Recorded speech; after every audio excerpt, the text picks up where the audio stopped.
Common Council. We are here today to hear from the public on one matter, that is an ordinance amending Chapter 17, Article 4A, Section 102, etc. of the Hartford Municipal Code concerning the sale of flavored tobacco. Sorry if you see me hesitating or looking around in a confused way. It's just because I'm figuring it all out. I'm Councilman Josh Michtam. I am joined by Councilman Sanchez, Council President Rosado, Councilwoman Surgeon, Councilman Gale. I think that is all of the council members who are here. I am joined also by many, many, many citizens of our great city. Everyone is entitled to speak for 5 minutes. I would encourage you, if you can speak less, please do, because we have a lot of people, so it's going to be a long night. I'm just going to go through the lists in the order I have them. If I miss you, or if you don't answer when I call you, I will come back and I will try you again. Please direct your comments not to any member of the council, but to the council in its entirety. There can be no mean or slanderous or insulting comments, and I'll kick you out if you make them. There's no debate. However, the council may ask questions of the people offering their testimony. And as I mentioned, this is all live on HPA-TV, public access, and it will be available on their page and on the city website to see later. So without further ado, we are going to get started. And I see, just getting my timer. Actually, Councilman Gale, can I call on you to be our timekeeper? Happy to oblige for as long as I remain with you, Councilman Michtam. All right, just let me know when you're leaving so I don't find myself suddenly timeless. Councilwoman Surgeon, I see you raising your hand. I can't, I'm trying to unmute you, but you got to unmute you. Okay, there you go. Madison has sent a chat to unmute her. Oh, very well. I suppose I'll do that. Thank you. All right. And as a general rule, if someone joins and they are not muted, I'm trying to keep everyone muted, but if you're not muted or if you're calling, if you're on the phone, please mute yourself if somehow it slips through, because otherwise we get lots of background noise and feedback. And with that, I will begin. I think I have on my list Miss Geraldine Katz, who I am trying to unmute, but I think she also has to unmute herself. Miss Katz, can you unmute yourself?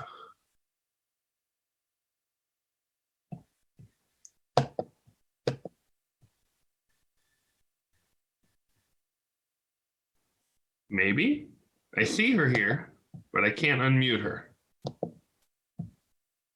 Ah, that's why. Okay. Now let's try again. Okay, unmute. There you are, Miss Katz. Okay, got it. Okay. Go for bro. Oh, and I'm sorry to interrupt you. I just would like to ask everyone to say their name, where they live, which is to say their address in Hartford, Okay, and whether they are for or against this ordinance. Go ahead. Okay, go ahead. All right. I'm talking on behalf of my wife. My name is Gerald Katz. All right.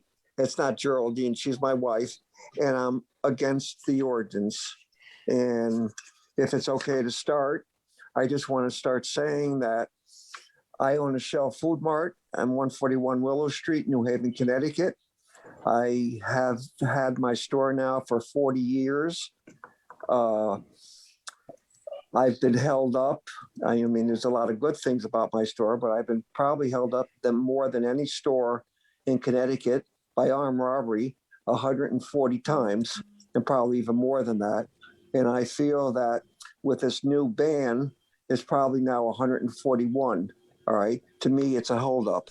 So I'd like to start by saying, yeah, besides that the state's going to be losing $175 million in revenue, it also means I will lose revenue and all other convenience stores will lose revenue because of the pending ban.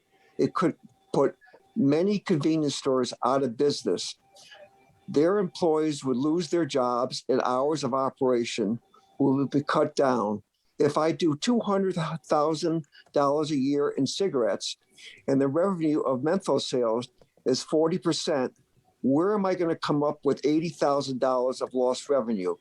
How would I compete with stores that will buy flavored tobacco from the black market? We've had so many problems with customers coming in without masks.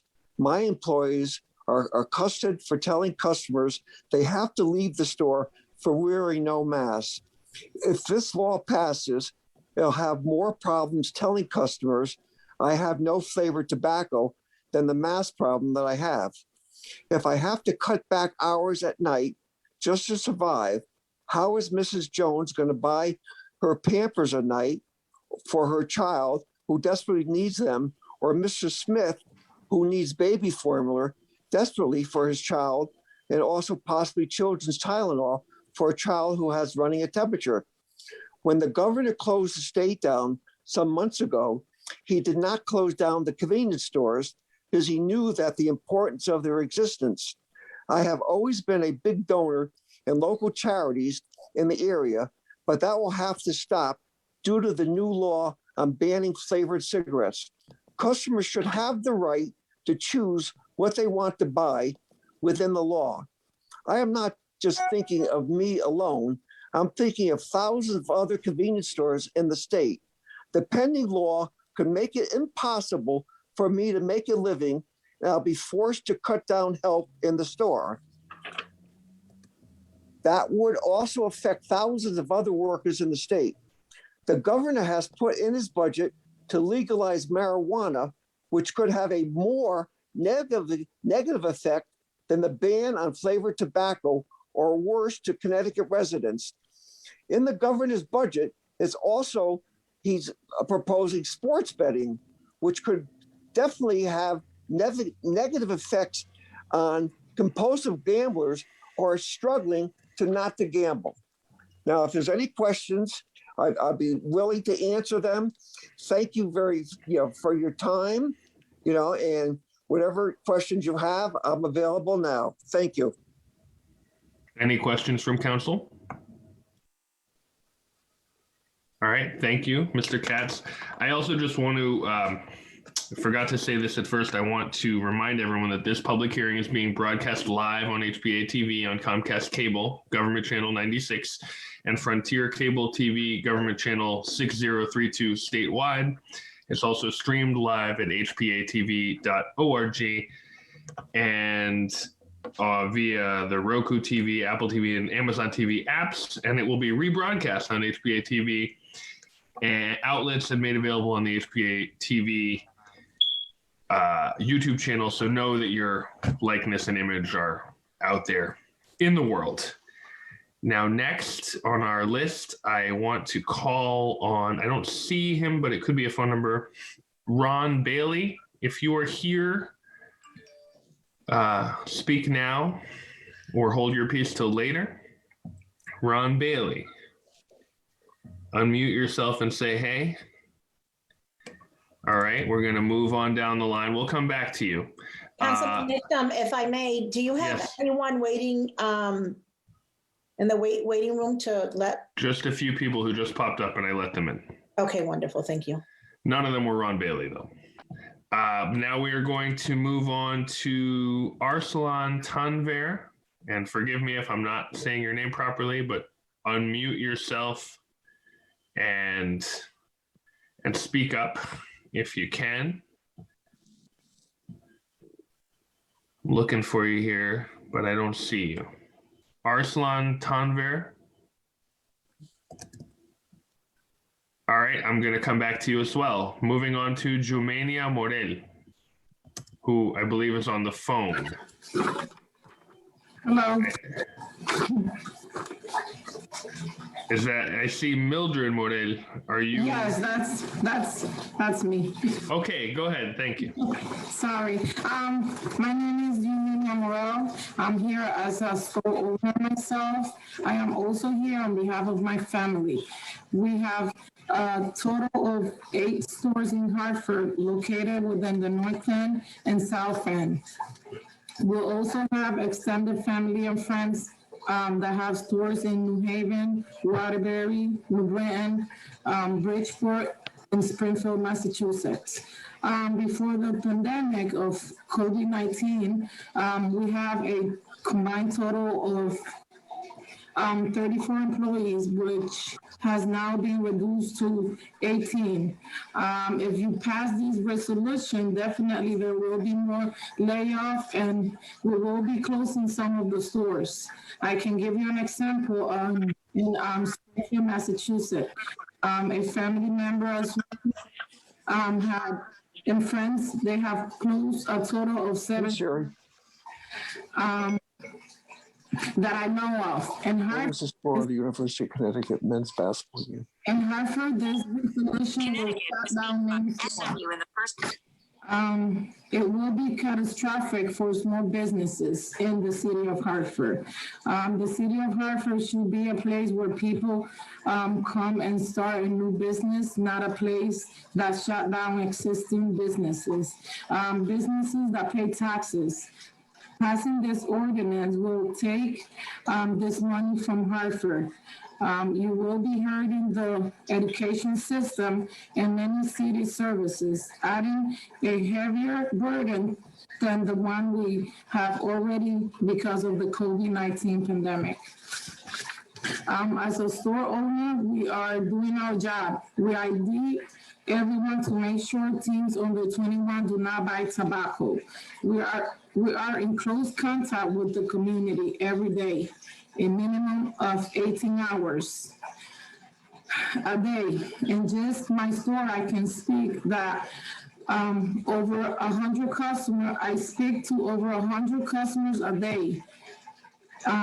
If it's not a busy day, I can assure you that this resolution is not well taken by the community. By passing this resolution, you will be creating an unregulated black market that will be hurting our teens by making cigarettes more accessible to them. It will also create a health issue as the black market distributor sells counterfeit cigarettes from countries like China, who know what they put in them cigarettes. And this will end up in the hands of our teens. There are over 200 stores and gas stations in Hartford. The city council needs to not pass this resolution because you will be hurting every single one of us, and this will not be good for the city budget. Our families, our workers' families, and the community of Hartford rely on these stores. We are going to create an organization to give these 200 stores a voice that will work closely with the city and state officials so ordinances like this that hurt small businesses do not occur. This resolution cannot move on.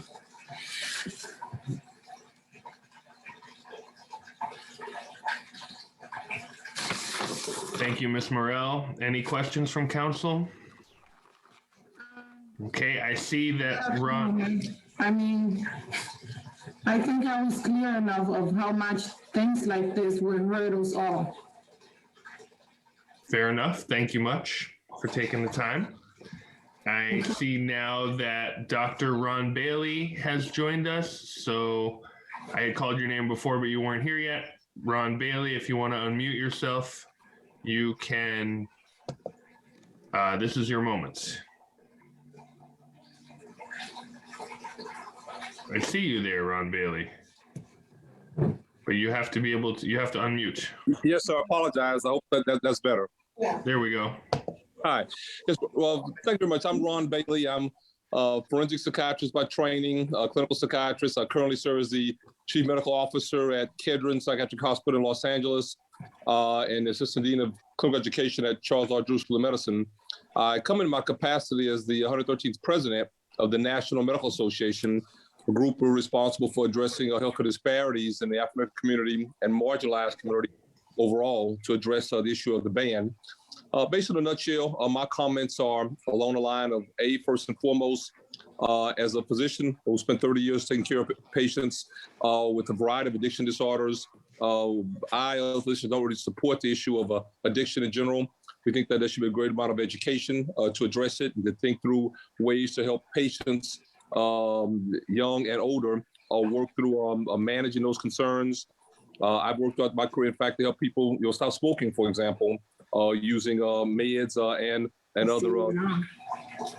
However, one difficulty throughout my 30-year career in medicine has been that at times, even with good intentions, there can be bad law that often has to be called unintended adverse consequences.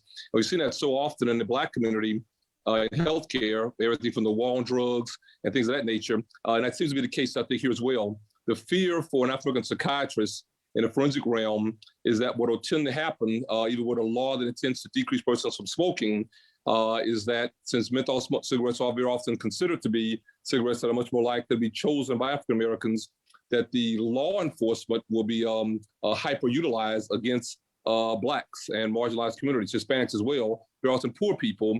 And that's unfortunately the strategy, intentional or not, that's led to our jails and prisons being filled very often with persons of that background.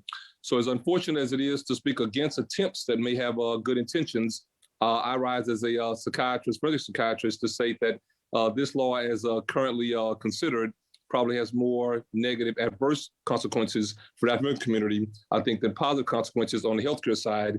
And I think we need to consider laws that have both healthcare, but also legal concerns, and take both, I think, under consideration.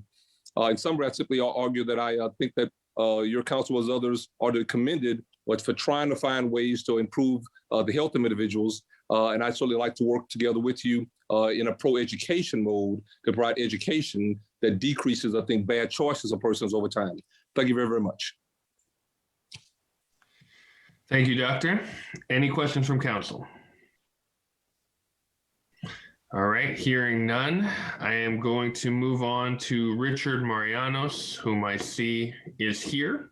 So if you could unmute yourself, we will hear from you. Thank you very much. Can you hear me? Yes. Hi, my name is Rich Marianos. I am a retired assistant director with ATF. Had spent 27 years in law enforcement, and I'm currently with the International Association of Chiefs of Police, the Police Executive Research Forum, and I teach at Georgetown University here where I reside in Washington, D.C. I'm here to speak because I oppose this ban, and I'm going to give very quickly 4 different reasons, and hopefully I'll get some discussion here because I think it's very, very important to put out the realization of what is going to happen in this ban in terms of criminal activity and what I've seen, what I have supported in terms of investigations, and what I've witnessed happening in the communities that bring these bans into place. First, we're talking about an adult product here. We need to understand that. And with an adult product, there's going to be a tremendous loss of jobs. One of our speakers earlier said that, and they couldn't be closer to the mark about the convenience stores and the city bodegas or the places that the community goes to that are going to be forced to be shut down or be put in peril where employees are going to lose their jobs over such a ban. There's about a 60% margin in sales in some of these places that is alluded to tobacco products, lottery, gasoline, and we have to take that into consideration because when you take that away to the tune of, $100 and some million, or in this case, over $70 million, it's going to directly impact your community.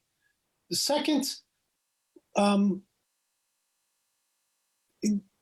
we want to try to get our community and our cops working together again instead of being polarized.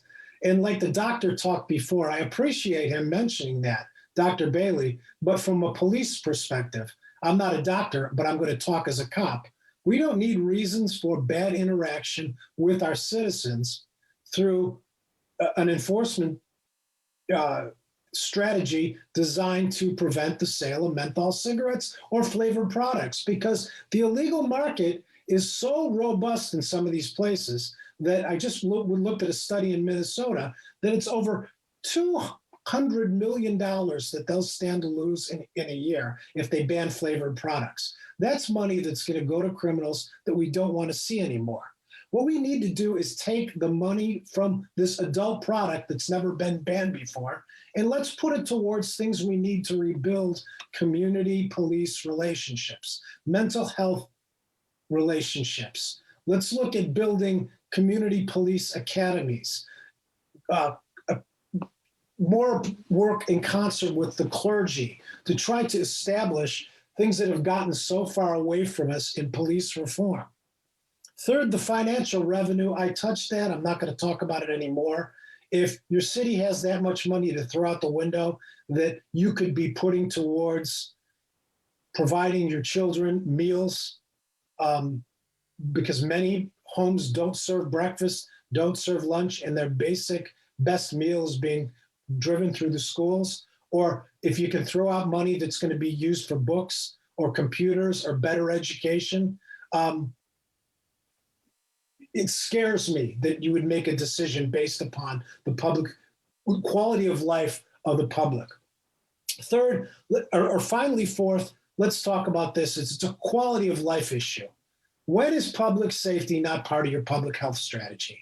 And you better start realizing this, because in other cities around the countries where you've taken flavored products out of the market, you've built a loosey market and a criminal market where gangs are getting involved. It's creating crime. You have organized crime bringing truckloads in. You have terrorist organizations selling on the black market, and you have counterfeit products that are coming in both on the vape and both on the traditional cigarette market that are harmful, deadly, and dangerous.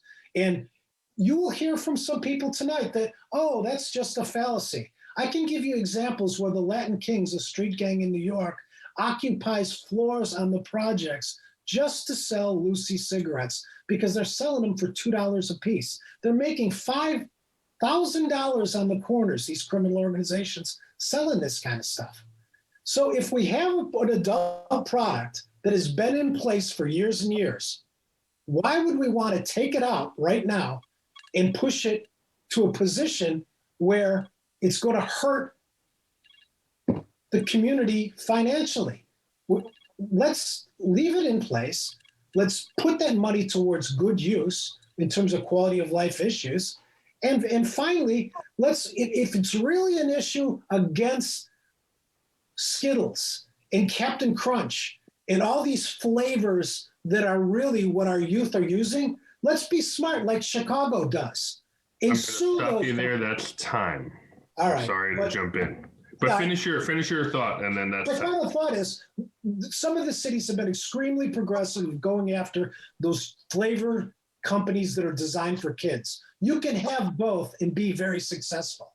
And if you would do so as a city, you could put them out of business and cripple them and cripple the ones that are addicting our children. Thank you. Any questions from council? Hearing none, I thank you again, Rich, and I'm sorry if I took up one over time. I appreciate it. No worries. I turn to Akhtar Ali. Again, I'm sorry if I'm not saying that right. If you unmute yourself, Akhtar Ali. I see. Yes, there you are. Join us, and you have 5 minutes. Hi, can you hear me? Yes, we can hear you. Hi, my name is Akhtar Ali, and I have the store on 472 Farmington Avenue for almost 20 years. And I'm opposed to this bill because my 50% revenue comes from the menthol product. And that's why I'm opposed to that one. And you know, that if you ban the sale of menthol product in Hartford, they're going to be walked away from 2 blocks from Hartford to West Hartford and get them. And this way, you cannot stop it. And the other thing is going to be black market. Everybody going to be selling off the street. And if I lose my income, how can I pay and support my children who's going to college now? How can I pay for their fees? So please consider it again and drop it. Thank you very much. Thank you, Akhtar. Council, any questions for Akhtar? Okay, I'm going to move on. I do not see this person, but maybe it's a phone number. Israel Iglesias. Israel Iglesias, do we have you here?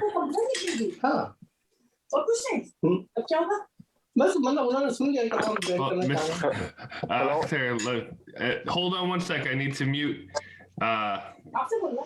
Hello? Is that Mr. Iglesias? Yes, hello? Okay, you are ready. Go ahead. Okay, good evening. My name is Israel Iglesias. Thank you for the opportunity to speak tonight. All right, I've been in Hartford all my adult life, and I have worked my way from being a store clerk to owning several stores right now.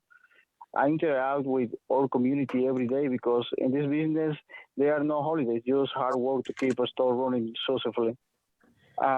With the COVID-19, we have been going through a very tough time. It's been challenged to keep the door open. We are down to the bone, and hard is to get reliable employees. We had to let go 5 good workers because of the harsh economical time we are in. In this same situation, for all the merchants that have been able to maintain business through this time, but sadly, several of them have already shut their doors, and nobody can say how long this is going to keep on going. By banning the sale of menthol cigarettes and tobacco products, you will greatly hurt all of us, to the point that the great majority of us, we have to close and leave the city of Hartford. You will create chaos and uncertainty, not only to us, but to our families. The majority of us live here in Hartford. We spend our money here.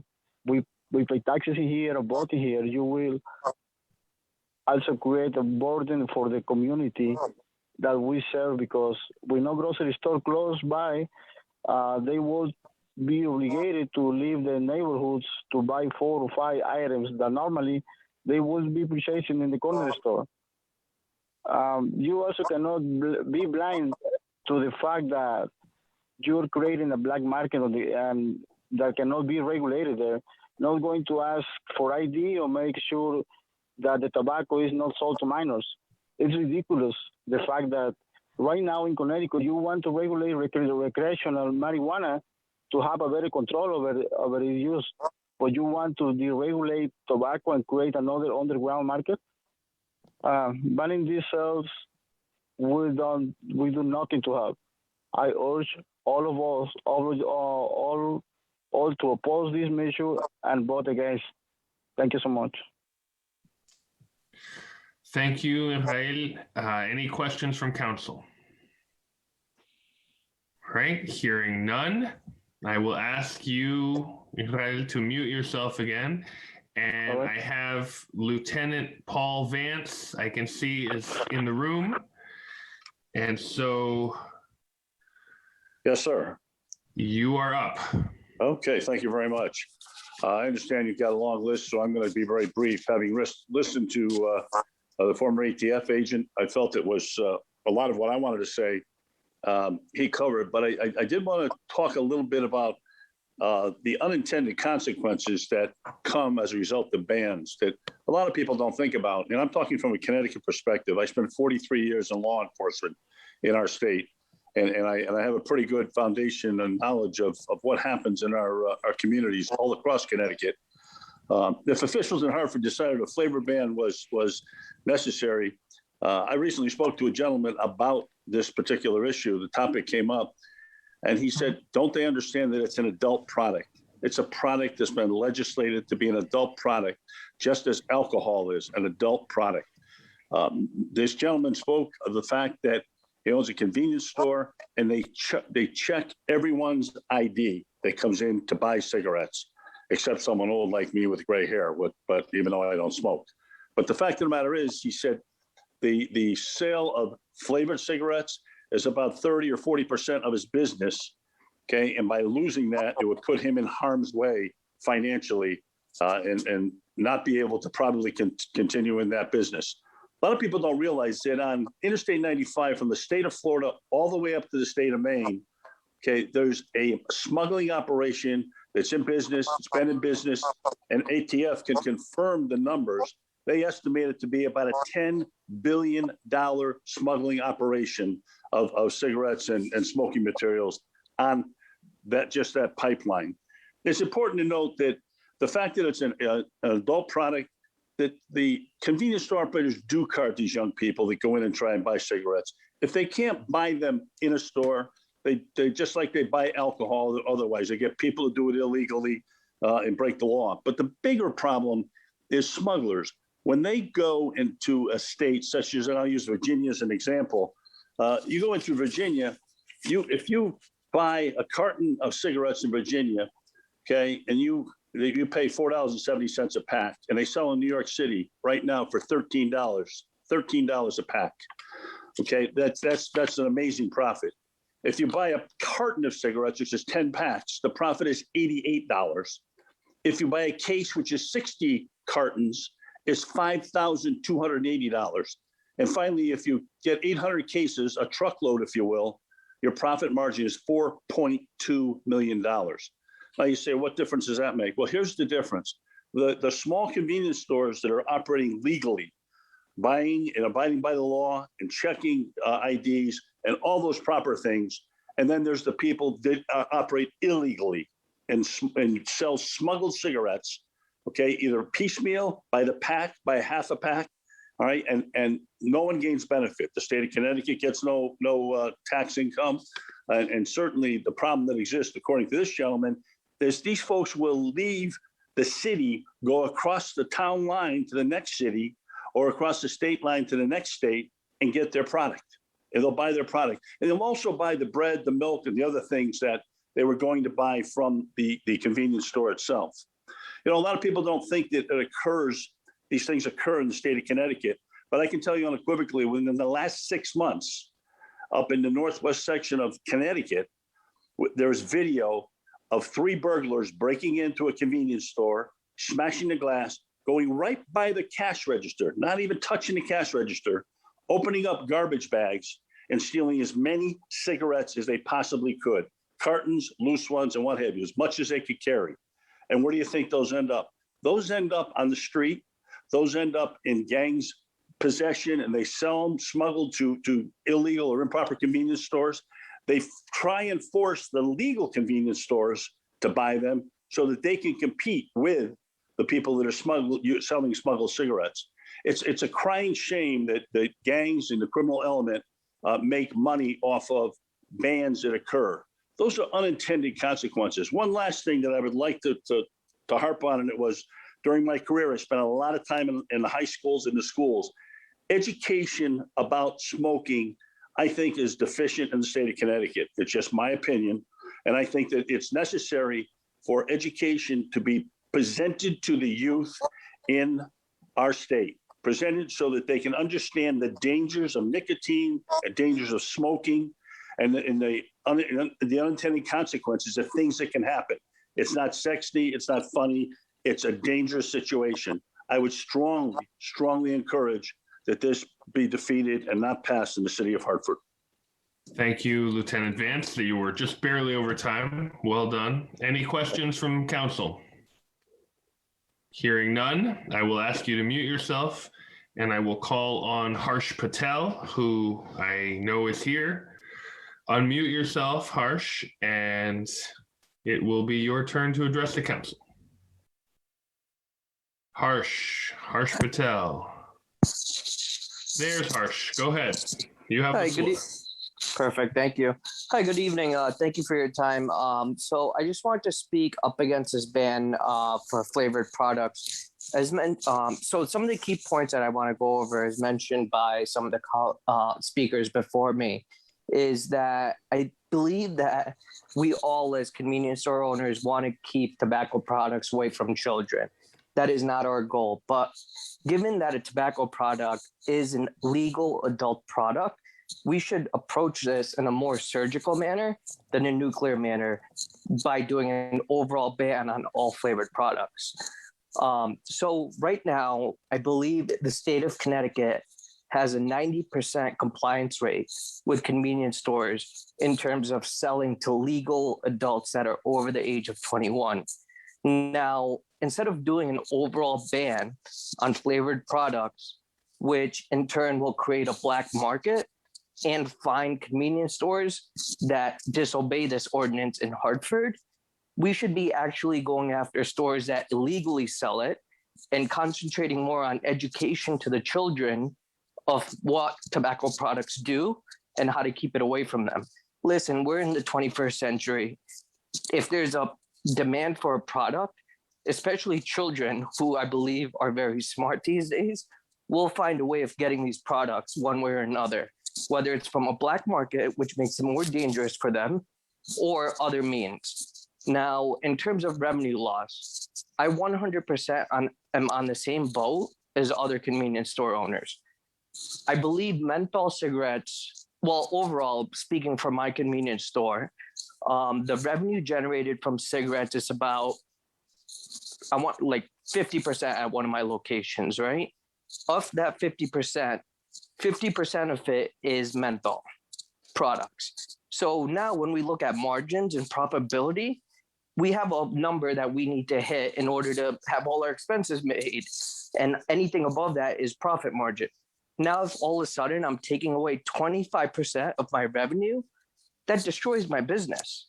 Now, in times of COVID, where we're kept our store open, are here for the community, selling products to legal adults by checking and verifying IDs, that should be sufficient enough. Now, in terms of addressing children getting their hands on these products, an overall ban is not going to solve that issue. And so I'm highly against this flavor ban, and I believe that we need to take a more surgical approach than a nuclear approach to resolve this issue. Thank you for your time. Thank you, Harsh. Any questions from council? Hearing none, I do just want to remind every speaker to let us know. I appreciate everyone's pretty much letting us know their interest, but also let us know if you live in the city of Hartford. Our next speaker is Oscar Cadiz. Oscar, Harsh, if you can mute yourself. Oscar, if you can unmute yourself, you will have the floor. All right, this is, can you hear me? Yes, we can hear you. Go right ahead. Okay. Thank you for listening to me. My name is Oscar Cadiz. I'm Hartford, Connecticut. I'm here on behalf of family and friends that own business, but more than that, I'm here for actual citizens. I'm opposed to this ban because every time I see these things come up, very simplistic, supposedly to help us, to help the children, actually makes criminals out of regular people.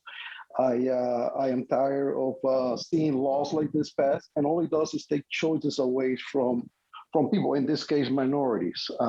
It is not a mystery that flavored tobacco products are preferred by minorities, Blacks and Hispanics. I'm sure you have studies about children and things like that. I have never seen. I mean, you could drive to a school tomorrow and park in the front all day and see if you see any children smoking one of those flavored cigarettes. I don't know if they have vapes or not, but so in fact, what it's doing is taking choices away from adults. And more important like that, like Mr. Marianos and Mr. Vance and Bailey pointed out, the unintended consequences, now you're making criminals out of otherwise law-abiding citizens just because of their cultural choices. And it's just, I think that it's, it used to be easy to pass these laws before because, I mean, everybody just anything that had to do with tobacco was bad. And let's be clear, tobacco products are bad for your health and also alcohol. But if we are going to do that for health reasons, then you guys should be advocating total prohibition of all tobacco products. I think singling out flavored tobacco, it is proven now that is is targeting minorities and making criminals out of minorities. And we already have a problem in this country with that. I don't think we need to add wood to the fire. We're trying to make things better and equal for all of us, not make us more criminals, especially for something as simple as a taste for what kind of cigarette you want. I don't think it's fair. That's all I got. Thank you very much, Oscar. Any questions from council? Hearing none, Oscar, I'll ask you to mute yourself. And next up, we have Corey Pigs. I'm not sure how to say your last name. I'm sure you'll correct me. Corey, if you can unmute yourself and join us.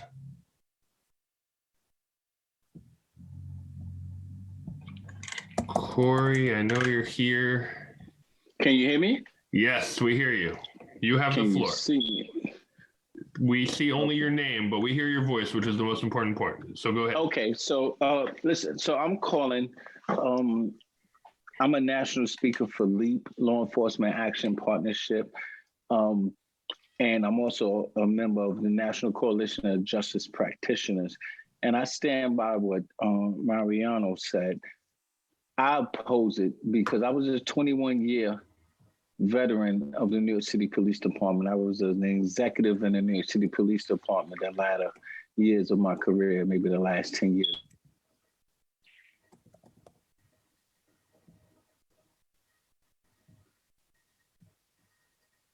Corey, we've lost you. I ran some of the most violent precincts in the Black and Brown community. Police hunt and give police a tool. They're going to put the tool in their tool belt and use it accordingly.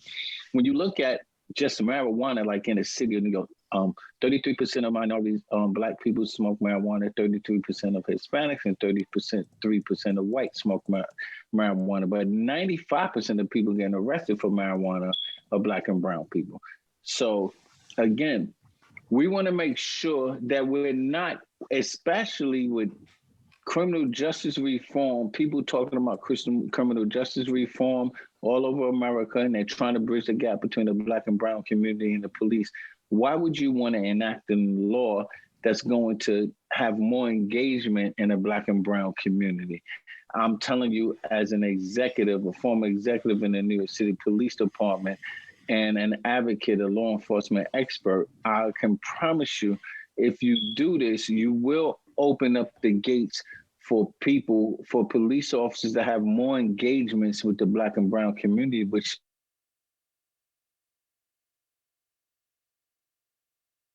around America, and especially in Connecticut, opposed to the bill.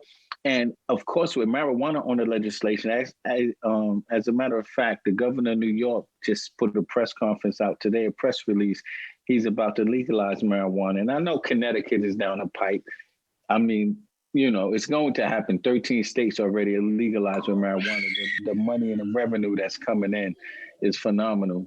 And so you're telling me that Connecticut in a year or two will be legalizing marijuana, so a 22-year-old will be able to smoke marijuana legally, but an 80-year-old who has been smoking menthol cigarettes for 60 years won't be able to smoke a menthol cigarette.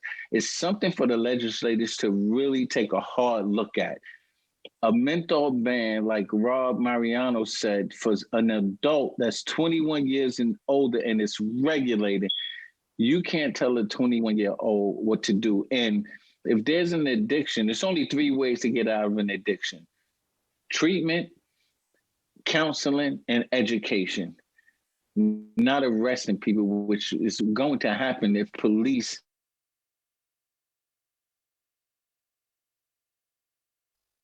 if there's a ban on menthol in the law, police will be involved in regulating it. And if you're going to legalize marijuana, you might as well regulate and legalize menthol cigarettes. Having a ban is going to disenfranchise 90 to 95% of one segment of the community that actually uses the product. They're not trying to ban Camels, Winstons, Salems, which non-minorities use, majority of the times. 90 to 95% of the people that smoke menthol cigarettes are Black and brown people. And I'm just telling you, as my experience as a 21-year veteran, as an expert in law enforcement issues, I think it's a very bad policy and it needs to be shelved. Thank you very much for having me and just listening to my opinion. I appreciate you very much. Thank you much, Corey. Any questions from council? Hearing none, Corey, I will ask you to mute yourself, and I will call on Nurul Alam to unmute and address the council and the public. Nurul, you out there? I know you're out there, but you hearing me? There you go. Hi, Elon. Thank you, Honorable Commissioner and Honorable the Council President and members, everybody. Thank you for giving me the opportunity to speak up for these bills. I have heard and learned a lot of good comments regarding the small business. I really appreciate Mr. Lieutenant Vince and some other people are the same concern I have, how the business will taking the business away from our 70% sales will take away from our stores, how we'll be able to afford our business, running the business, and especially our property tax, Hartford. I've been doing the business in Hartford about 20 years. I see the Hartford is only the place, most of property tax is going up and up and up. I remember when I bought the business in Maple Avenue, I was paying $10,000 property tax. Now I'm paying almost $40,000 property tax. Taking the 70% flavor ban cigarettes, tobacco from our stores, how we'll be able to afford these people, tax, mortgage, and our cost, everything will be affected big time for everybody. So I really encourage and ask the council to review these bills. It's not really healthy bill for Connecticut, especially in Hartford. Our business will be going to the next town. It will be affected big time. So I don't want to say repeat it, and everybody's same concern and keep repeating same thing we cannot make the happens. I really urge to town council to review this and consider to keep us live to do business what we are doing, and all the retailers are doing a lot of good job for checking this underage and like outside also. We have to be very careful again to flavor ban cigarettes and tobacco. So I don't want to repeat it again. Thank you again for giving me opportunity. We really need this to be look at it very seriously. Thank you. Thank you, Nurul. Any questions from council for Nurul? Hearing none, Nurul, I will ask you to mute yourself. And I believe next we have Domingo Mejas or Mejias. It's a little hard to read on the phone. I know you're here. I see you on the phone. Domingo, if you can unmute and join us. Domingo está presente. Hi, this is Migdalia Alicea. I'm going to try and translate for this gentleman if he gets on. Okay. Domingo está presente.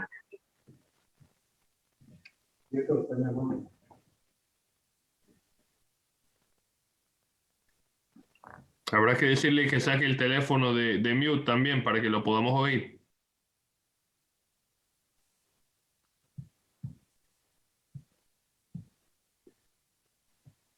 Domingo. Councilman Mickham, if he's on the phone, he might have to press *63, I believe. Oye, Domingo, estrella 63. Estrella 6. Se tiene que empujar si está en el teléfono para que lo podamos oír. I do see his phone number here, so I know he's here. Let me see if I can unmute him. Hold on. Is there somebody else that's translating? I can translate or you can translate, but we need to get him to start. I see him here. He's not muted. I see his number. Domingo, ¿está listo? ¿Nos oye? ¿Quiere hablar? Well, I'll tell you what, Migdalia, are you on via the phone or are you on via Zoom? I'm via the computer. Okay, can you maybe, I'm gonna go keep going down the list. Okay, I'll Can try to you- contact him. And send me a message if he's ready and we'll come back to you, okay? Send you a message and who's speaking? This is Councilman Mictum, I'm the one running it. You can even just put it as a general message in the chat and I will see it and we will put you back Good deal. on the list. Perfect. All right, and then mute yourself for now. We'll come back to you. Yes, sir. Now I'm looking for Sergeant Tony Miranda. Sergeant Tony Miranda, do we have you here? Yes, Anthony Miranda, there you are. You have the floor. Well, then it's an honor to be able to speak to you. I'm the chairman of the National Latino Officers Association. I do represent Hartford Latino officers as well. And I'm really here to speak on a number of issues. You had a number of speakers that spoke about the law enforcement impact. So I come from two different aspects in this approach. Can you hear me? Okay, so the first is that for the unintended consequences to our communities is extremely important in this situation. We don't need unintentional consequences where we have contacts between police officers and our community in a negative fashion. I read the bill, I thought the focus of the legislators was how do we protect our children?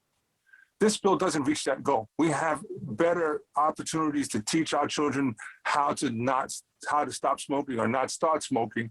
And it's by education, and it's by counseling, it's by treatment. Those are the best ways. But when we put this into a law enforcement perspective, the majority of illegal activity when it starts in the illegal sales.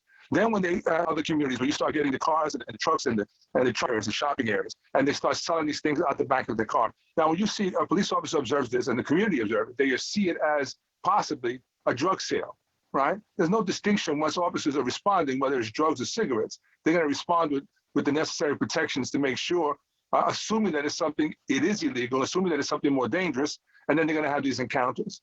To constitute the sale, they have to get the person who's trying to buy the product as well. And that means that they're now interacting in our community as well. Older people, I mean, you can't even think about your abuelas and abuelas, your grandparents going to the corner now and what appears to be making a drug transaction to buy cigarettes that they prefer. This is not where we want to put our community into that type of social climate, right? The things that are regulated in the stores, they protect us. They give us the protections, the checks and balances, and they give the opportunity for inspection to ensure that everybody's operating properly. The black market product doesn't have the safeguards in place. So again, I understand, let's separate our adult choices from the choices our children make and understand that we are in the process, in the business of protecting our children. And that is a viable thing that we need to address. But the ban and the generalities of which we put it into criminalizes our children and criminalizes our communities. And believe it, it's not just communities of color that are being impacted. They are the first ones generally to be arrested, and the interactions are more confrontational when they're on the street corners or in the back streets, so to speak. But then the same thing is going to happen in other communities as they begin to establish their points. And then what you have is the illegal market starts fighting over street corners. We came from that time when it was crack and other types of drugs and fighting for territories. We don't need to have gang activity, criminal activity fighting for territories because somebody set up shop on a corner and then turn this into a quality of life situation for the community and an interaction with law enforcement.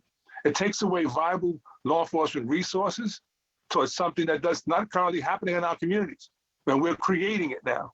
I think that there are much more serious issues going on throughout the community that need law enforcement's general approach, that we don't need to create something new for them. So I caution you, and I'm also asking you, saying this ban does not achieve the goal of what you're trying to accomplish here, which is protecting our children. It will criminalize them. It will cause them to have confrontations with law enforcement, and it will also criminalize our adult population. And that's unfortunate. That is not the goal of what we're trying to do. Education, treatment, healthcare. Those are the things that we fight for our communities. That's where we should be putting more resources in, not in the sources of banning. Again, we all see what the title banning something does. It just creates the illicit market and the unintentional consequences of criminalizing both our children and our adults. I thank you for the opportunity to speak to you. And I speak to you as a Latino, as a father with 3 boys, and I understand none of my kids smoke. I hope that they don't start smoking. But the goal is, again, how do we protect all our children? And this is not the answer for us. Again, and I appreciate your opportunity to speak to you. And I hope that you reconsider passing this. And there are other things that you can pass that are more effective. Thank you. Thank you, Anthony. Any questions from council? Hearing none, I will ask you to mute yourself. And we are going to try again with Domingo, who's on the phone.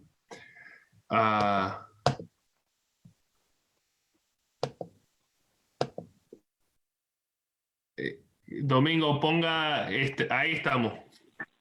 Ok, ¿me escuchan? Sí. Perfecto. ¿Alguien me puede traducir o tiene que ser en inglés?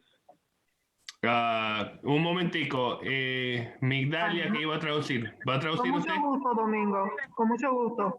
Ay, gracias. Muy buenas noches a todos los miembros del consejo. Mi nombre es Domingo All the Mejas. members of the council. His name is Domingo. Yo soy propietario de un negocio en la parte norte de Hartford. Tengo más de 10 años con el negocio.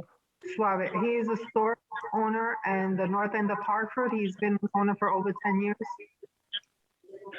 Primero, antes que nada, quiero darle las gracias por permitirme participar en esta importante toma de decisión para todos nosotros, los dueños de First negocio. of all, I would like to thank everyone for allowing me the opportunity to participate. This is important to all of us.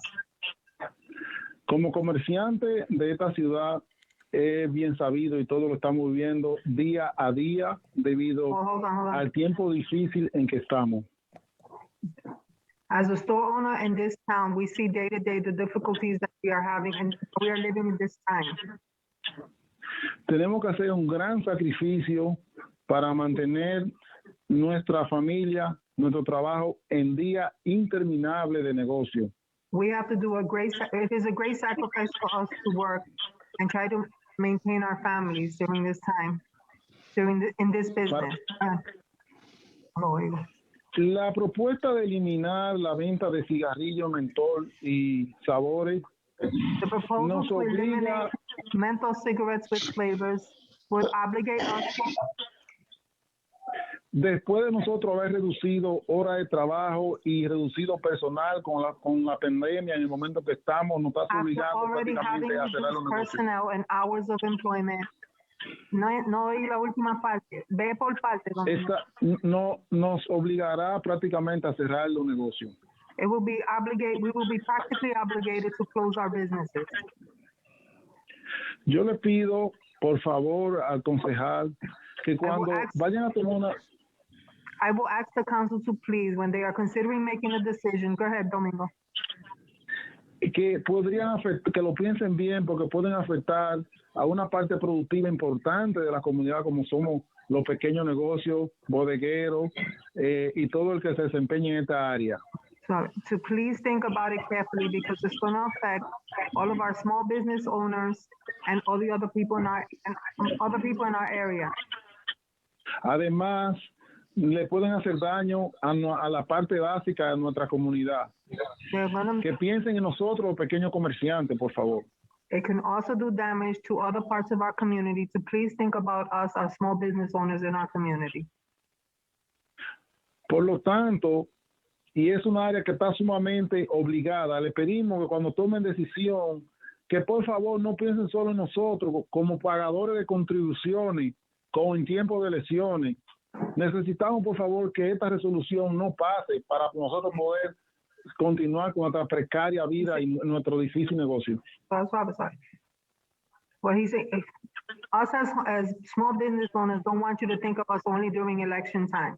Think of us now where this can be doing damage to our small businesses. De nuevo, gracias, muchas gracias. Esto es la participación y esto es realmente lo que les quería comunicar a todos. Again, I would Muchas like gracias. to thank you for allowing me to participate and to voice my opinion. Thank you very much. Gracias a usted, Domingo.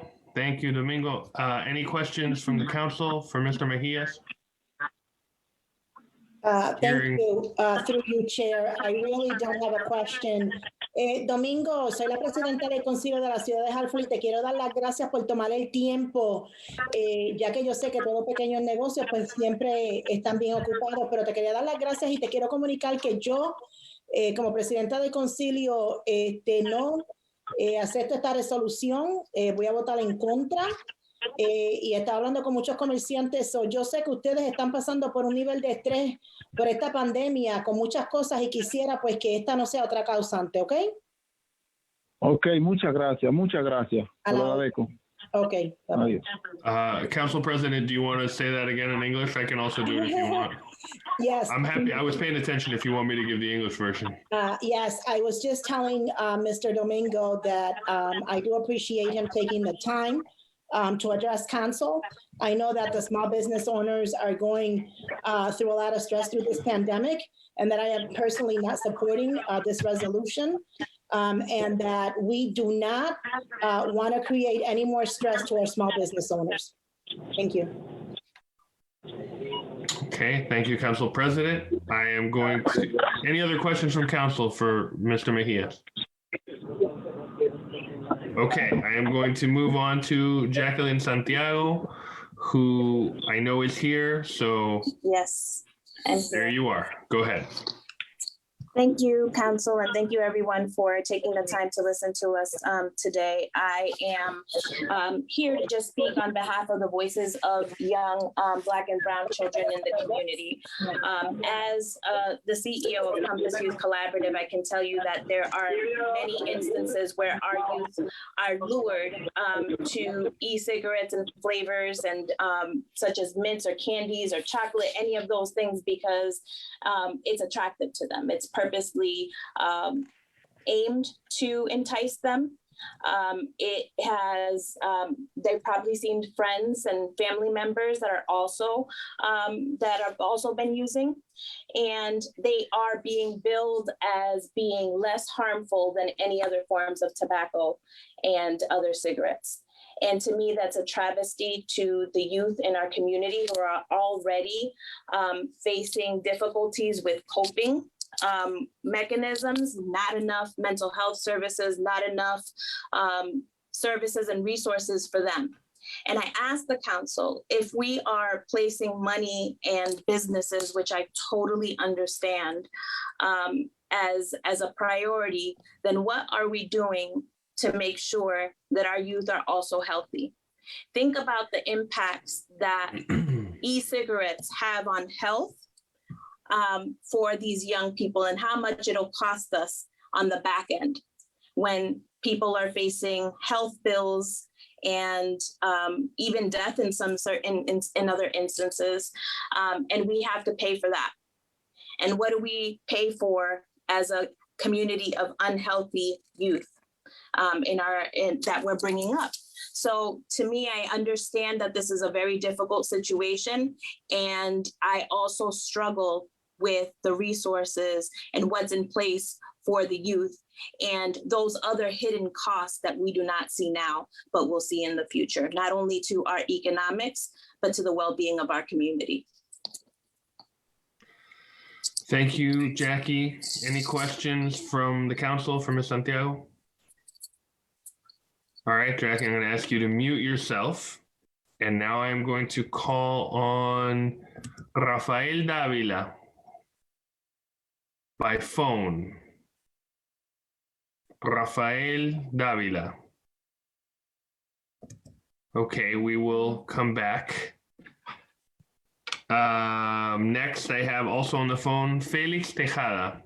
Por teléfono, Felix Tejada, by phone. Do you hear us? Can you join us? I'm going to remind people who are on the phone that you have to press *6 to unmute yourself.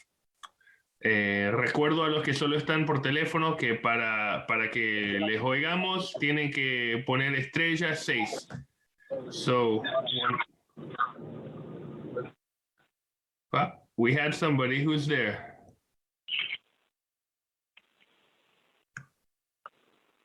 Yes, maybe.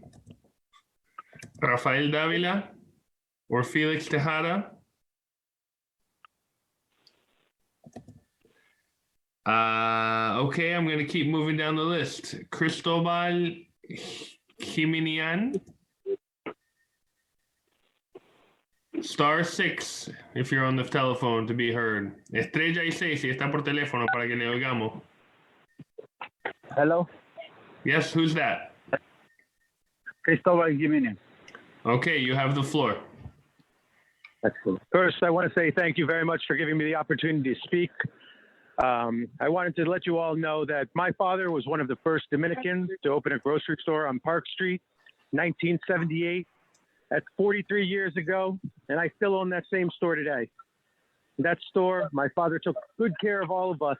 Proud to say, the store helps pay for the education of doctors, law enforcement officials, city teachers, counselors, social workers, and more. I own several stores in Hartford now, as well as other family members who work hard in Hartford. But during these COVID times, my stores, their business has decreased about 40%. I laid off 3 workers.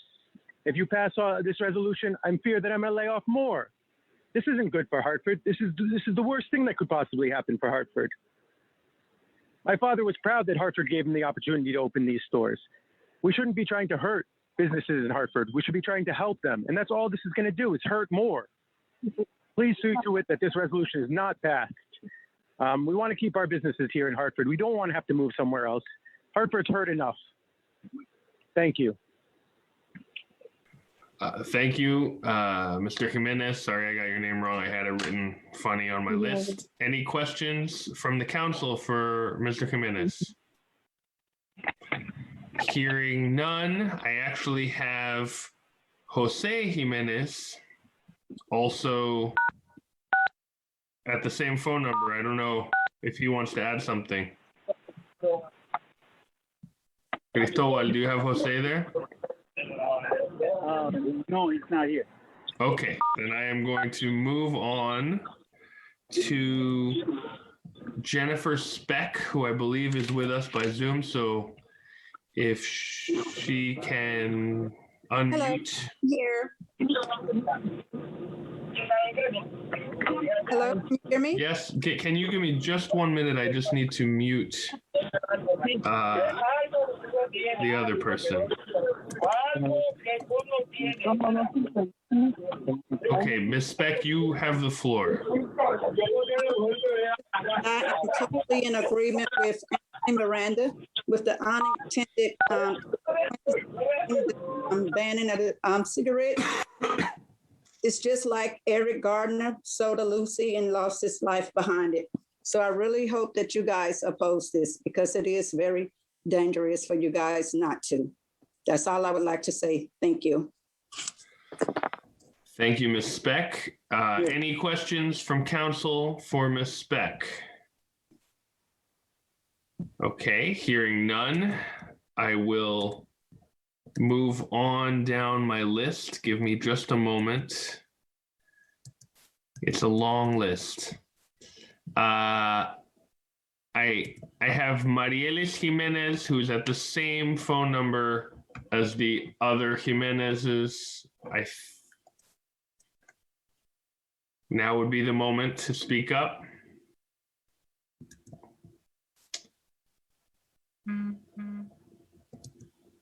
And I'm going to keep moving. I have Carlos Rodriguez also on the phone.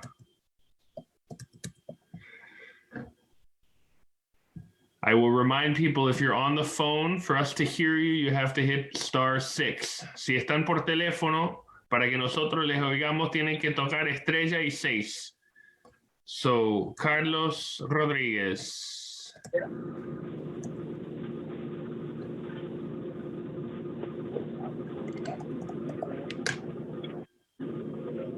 Hello, hello. Someone's ready to talk. No, they're gone. Okay, I'm going to keep moving down the line. Juan Bristol.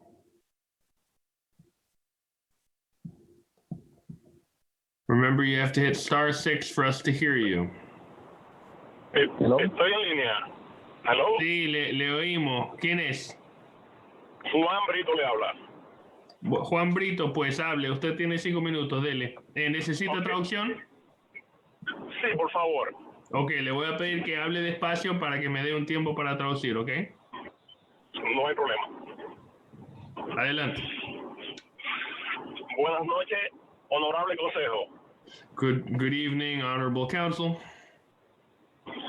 Gracias por la oportunidad de permitirme expresarme hoy. Thank you for the opportunity to let me express myself today. Mi nombre es Juan Brito I'm Juan Brito, y vengo de una familia que tiene más de 30 años dándole servicio a la ciudad de Hartford, Connecticut. and I come from a family that has more than 30 years of serving the city of Hartford, Connecticut. Yo represento a los pequeños negocios de la ciudad de Hartford, Connecticut. I represent the small businesses of the city of Hartford, Connecticut. Soy la voz de aquellos que no pueden hablar. I am the voice of those who cannot speak. Cada uno de los pequeños negocios que conforman la ciudad de Hartford. Sí, puede decir un poco más y después traduzco. Ok, cada uno de los pequeños negocios que conforman la ciudad de Hartford aportan al PIB de la ciudad. O sea, pagan taxes. Aportan en empleomanía.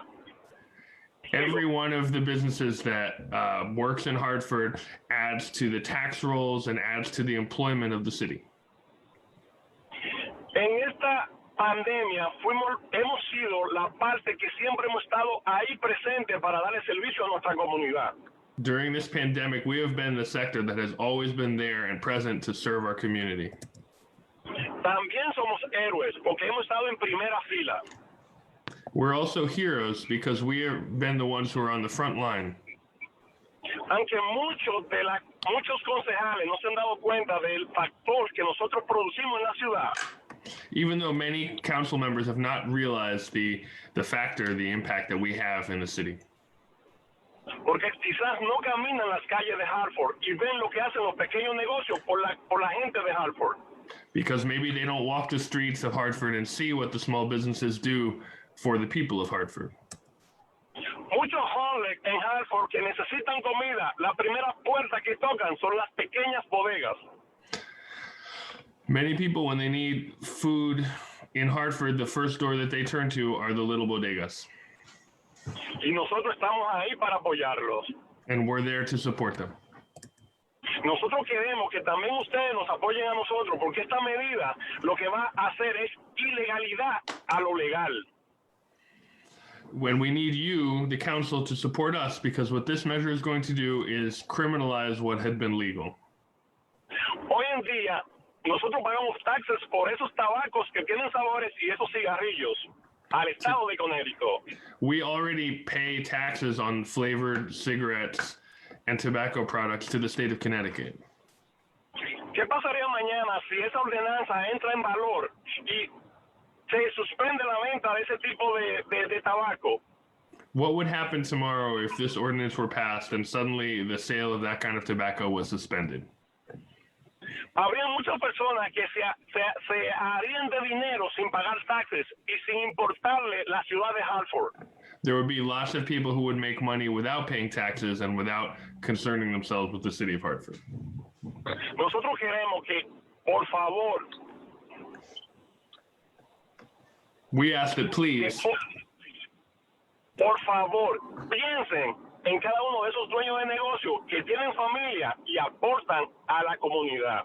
so we ask you to please think of the owners of every one of those businesses who have families and who contribute to the city. Que solamente no nos vean en la parte política. And that don't only see us as in the political sector. Porque nosotros en tiempo de campaña estamos presentes para apoyar a los candidatos de la ciudad de Hartford. Because we are there during campaigns, we're there to make the contributions and to support candidates in the city of Hartford. Yo quien le hablo, I, who am speaking to you now, he trabajado en diferentes campañas políticas, en diferentes alcaldes de la ciudad de Hartford. I've worked on different campaigns, political campaigns for different mayors for the city of Hartford. Y cuando yo aporto a esas campañas y me introduzco en esas campañas, cada uno de esos pequeños comerciantes lo hacen conmigo. And when I support those campaigns and when I introduce myself to those campaigns, every one of those small business people does it with me.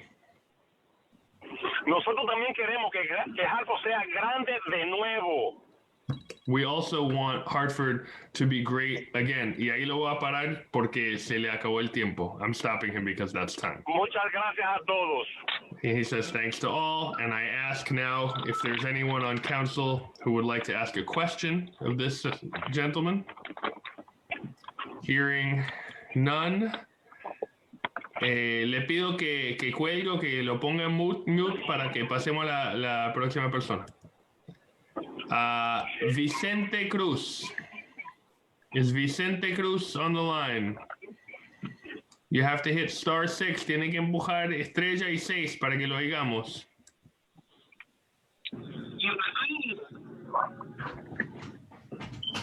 Yes?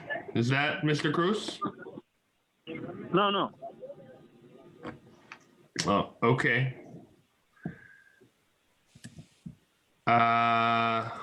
Vicente Cruz is not here. How about Sheila Jones?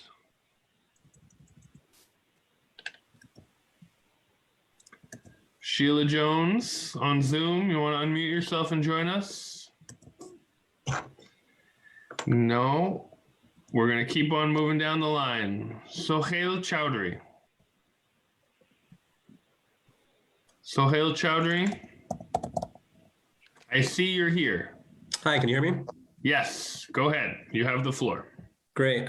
Thanks for leading this, Mr. Michtam, and good evening, council members. I have a prepared statement I'd like to read. I hope you're all well and safe to begin during this unprecedented time. I'm speaking as a representative of Sam's Food Stores.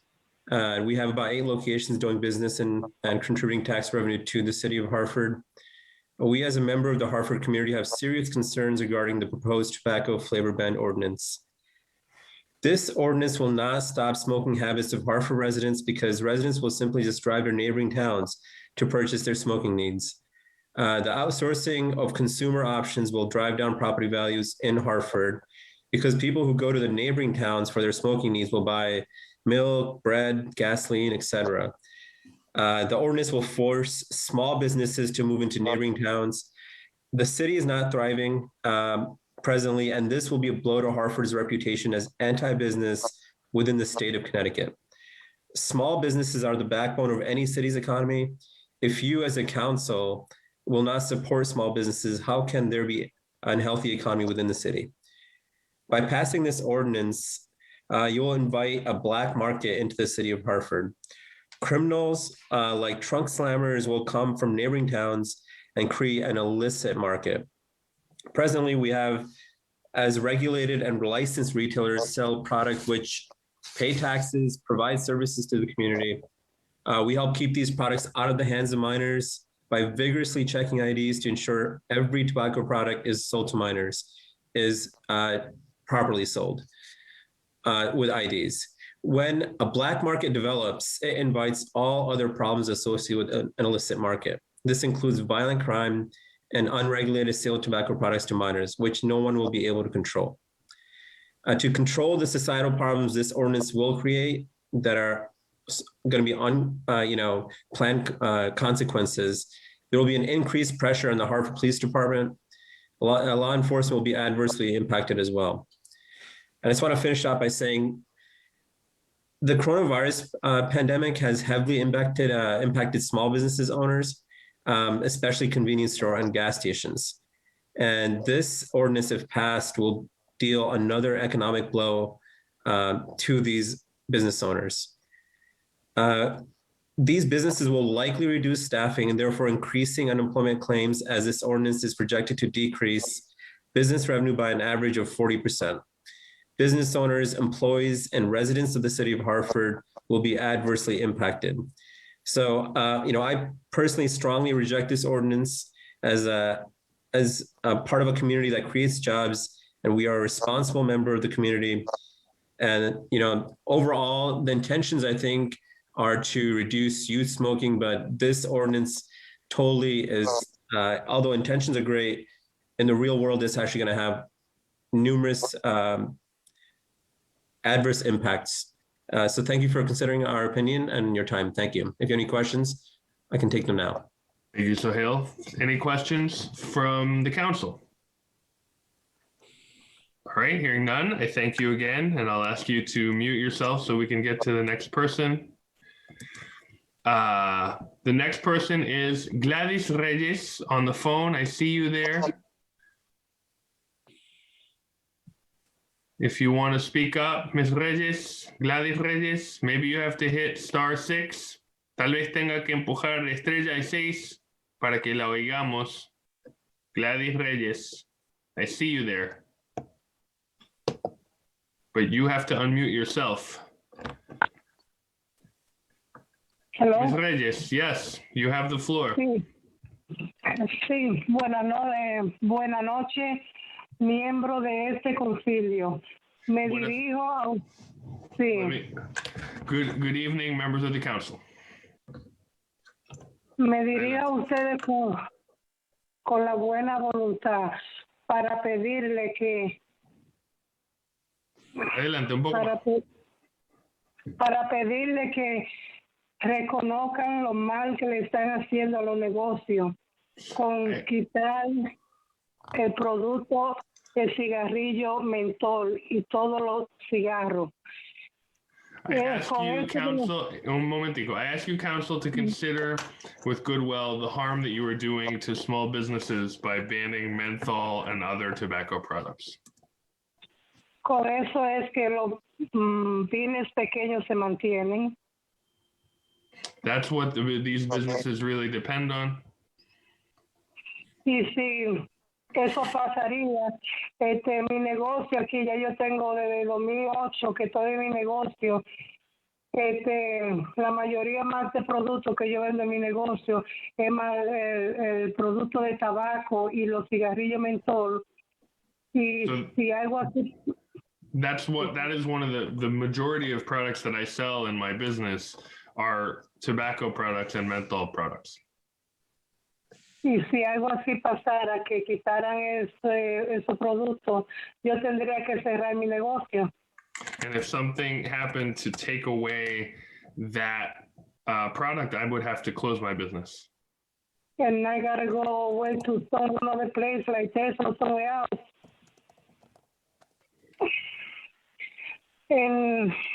Aquí en Connecticut, no sé por qué quisieran quitar el producto de mentol, porque eso es lo que más los hispanos y los morenos usan.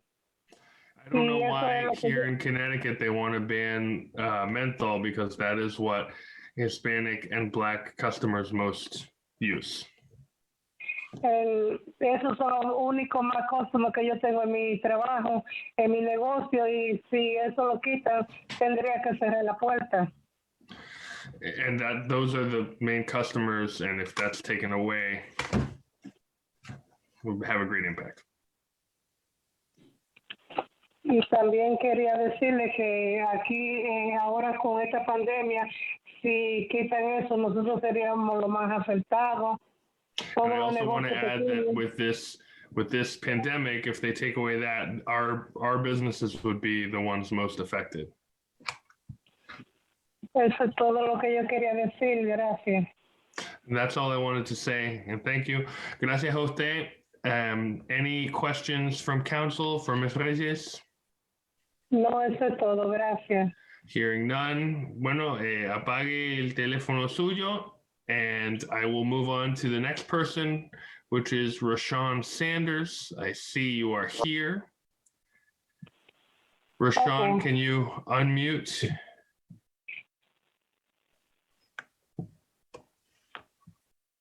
Roshan, I see you. You just have to unmute yourself. Hello? Yes, can you hear me? Yes, there you are. Very good. Okay. You have the floor. Thank you. Banning cigarettes would increase inaction between the law enforcement and both Black members of the community. In 2014, Eric Gardner was killed by a chokehold after a police officer arrested him for selling loose cigarettes. I just think this is ridiculous for this bill to even exist. Like, you know, my thing is why? I understand the vaping ban and that, but loose cigarettes, it doesn't make any sense to me. It's just cigarettes, menthol.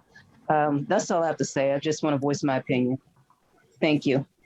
Thank you, Roshan. Any questions for Roshan from the council? Hearing none, Roshan, I'll ask you to mute yourself. And I am going to move on to Yolberi Serpa, who is on the phone. I will remind you that you probably need to press *6 for us to hear you. I'm just looking to see if I see your phone number here. No, I do not. Is that Miss Serpa? Jolberi?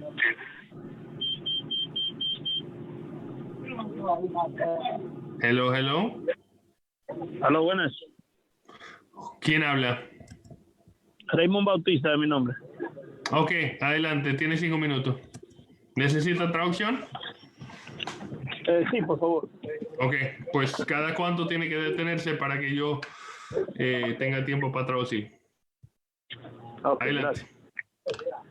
Buenas noches, concejales de Hartford. Good evening, council members of Hartford. Gracias por permitirme decir una palabra. Thank you for letting me say a few words. Quieren pasar una resolución para eliminar la venta de cigarrillos con mentor. You want to pass a resolution to eliminate the sales of menthol cigarettes. Y sabor, porque según se dice. And flavored cigarettes, because supposedly. Por los jóvenes. Because to protect the youth. Pero nosotros no lo entendemos de esa manera. But we don't see it that way. Ya que hay una resolución en pie que prohíbe la venta a cigarrillos a menores. Because there's already a law that prohibits the sale of cigarettes to minors. Esta resolución eliminaría la bodega en la comunidad minoritaria. This resolution would eliminate bodegas in minority communities. Especialmente para los otros hispanos, esta resolución nos va a hacer muchos daños. Especially for us, the Hispanics, this resolution will do a great deal of damage. Nosotros pagamos nuestros impuestos a tiempo. We pay our taxes on time. Porque si no pagaríamos, pues cerrarían los negocios. And because obviously if we didn't pay our taxes, they would close our businesses down. Donamos cuando hay una necesidad, seguimos las leyes. We donate when there's need, we follow the law. Y nos pagan tratando de sacarnos, eliminarnos nuestro negocio. And now you're trying to eliminate our business. Con esta pandemia estamos sufriendo y estamos devastando, y con todo y eso nos mantenemos abiertos aquí en la ciudad de Hartford. We're suffering a great deal with the pandemic, but through all of that, we stay open here in Hartford. Yo le pido a ustedes que no pasen esta resolución y trabajemos juntos. I ask you not to pass this resolution, and instead that we should work together para ayudar a mejorar nuestra comunidad y a nuestros jóvenes. Voten no a esta resolución.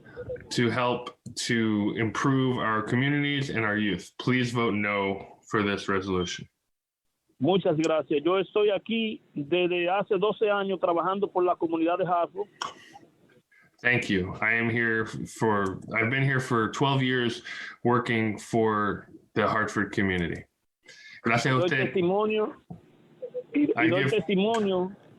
Okay. I give testimony. ¿Aló? Sí, sigue.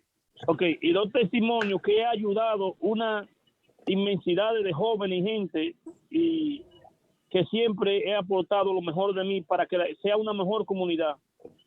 And I'm here testifying that I have always helped young people, a ton of young people, and I've given what I can to help improve my community. Y he visto muchos jóvenes que van a mi bodega que le he enseñado a superarse sin tener que estar en la calle, sin tener que vender drogas, sino trabajando.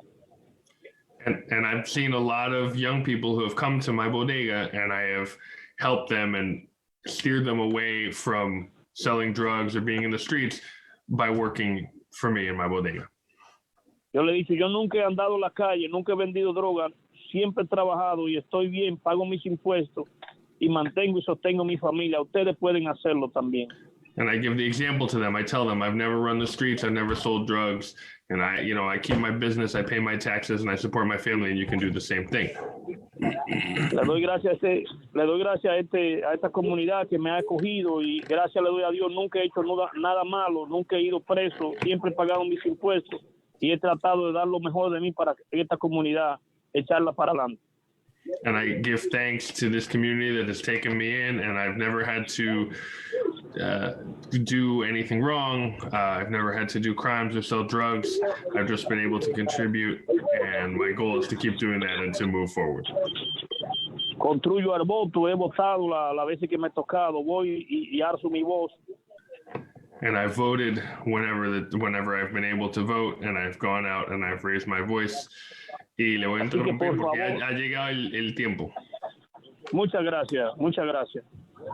And so I just cut him off because that was time, and he says, thank you. Any questions for this gentleman from the council? Hearing none, I will move on to Edwin Rodríguez. En el teléfono, Edwin Rodríguez, si está escuchando, que empuje estrella y 6. Buenas noches a los miembros de este concilio. Good evening to members of the council. Adelante. Mi nombre es Edwin. My name is Edwin. Primera vez que me envuelvo en una situación como esta. This is the first time that I've been involved in a situation like this. Nunca pensé que iba a ser necesario. I never thought it would be necessary. Pago mis impuestos y siempre sigo la ley. I pay my taxes and I always follow the law. Pero tengo que decir algo, ya que esa resolución. But I have to say something now with this resolution. Que ustedes quieren pasar, vas a hacer más daño que lo que ustedes pueden resolver. With this resolution that you want to pass, you're going to do more damage than you realize. Eliminar la venta del cigarrillo con mentol y otros productos de tabaco. Eliminating the sale of menthol cigarettes and other flavored tobacco products. No solo a mí me van a hacer daños. It's not just going to hurt me. También a mis compañeros bodegueros. Also to my fellow bodegueros. Yo corro mi negocio con mi familia, pero también yo empleo gente de la comunidad. I run my business with my family, but I also employ members of the community. No ha sido fácil, pero a mi edad. Repita, no le oí. Perdón. No ha sido fácil, pero a mi edad. It hasn't been easy, but at my age. ¿Qué voy a hacer? Ayudo a mis hijos, familia, y también ayudo a la gente de la comunidad. At my age, what can I do? I help my children and my family and members of my community. Eliminar esa venta de cigarrillos con mentol y otros, solo Dios sabe si tenga que cerrar mi negocio. If you eliminate the sale of menthol cigarettes and other flavored tobacco products, I would have to close my business. Y en realidad no creo que ustedes resuelvan el problema que ustedes dicen que hay. And truthfully, I don't think that would even resolve the problem that you say that there is. Solo vas a crear otro problema. You're just going to create a new problem. Gracias.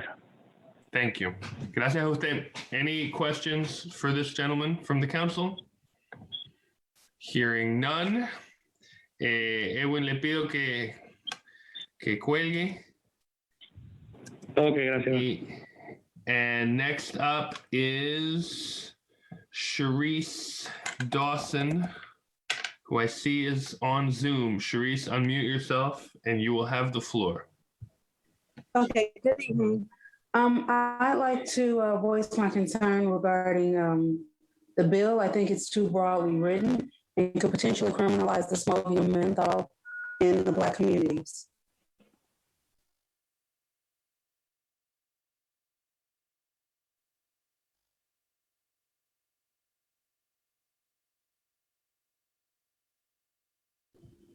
Charisse, oh, there you are. You were muted for a moment. Oh, I just wanted to voice my concern. I think the bill is too broadly written and could potentially criminalize the smoking of menthol in African American communities. Got you. Thank you. Any questions for Charisse from the council? Hearing none, Charisse, I thank you. And we move on to Lacrenia Heron. It's a little bit hard to read. Is there someone, Lacrenia? Lacrena? Going once, going twice. Hello? Hello? Yes, we hear you. Oh, hi, thank you. My name is Lucretia Heron. I live here in Hartford. Thank you. Good evening. I appreciate the opportunity to speak today, this evening.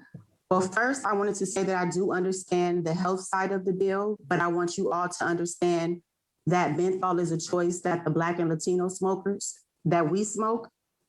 And why would you want to cause another unintended consequences with law enforcement?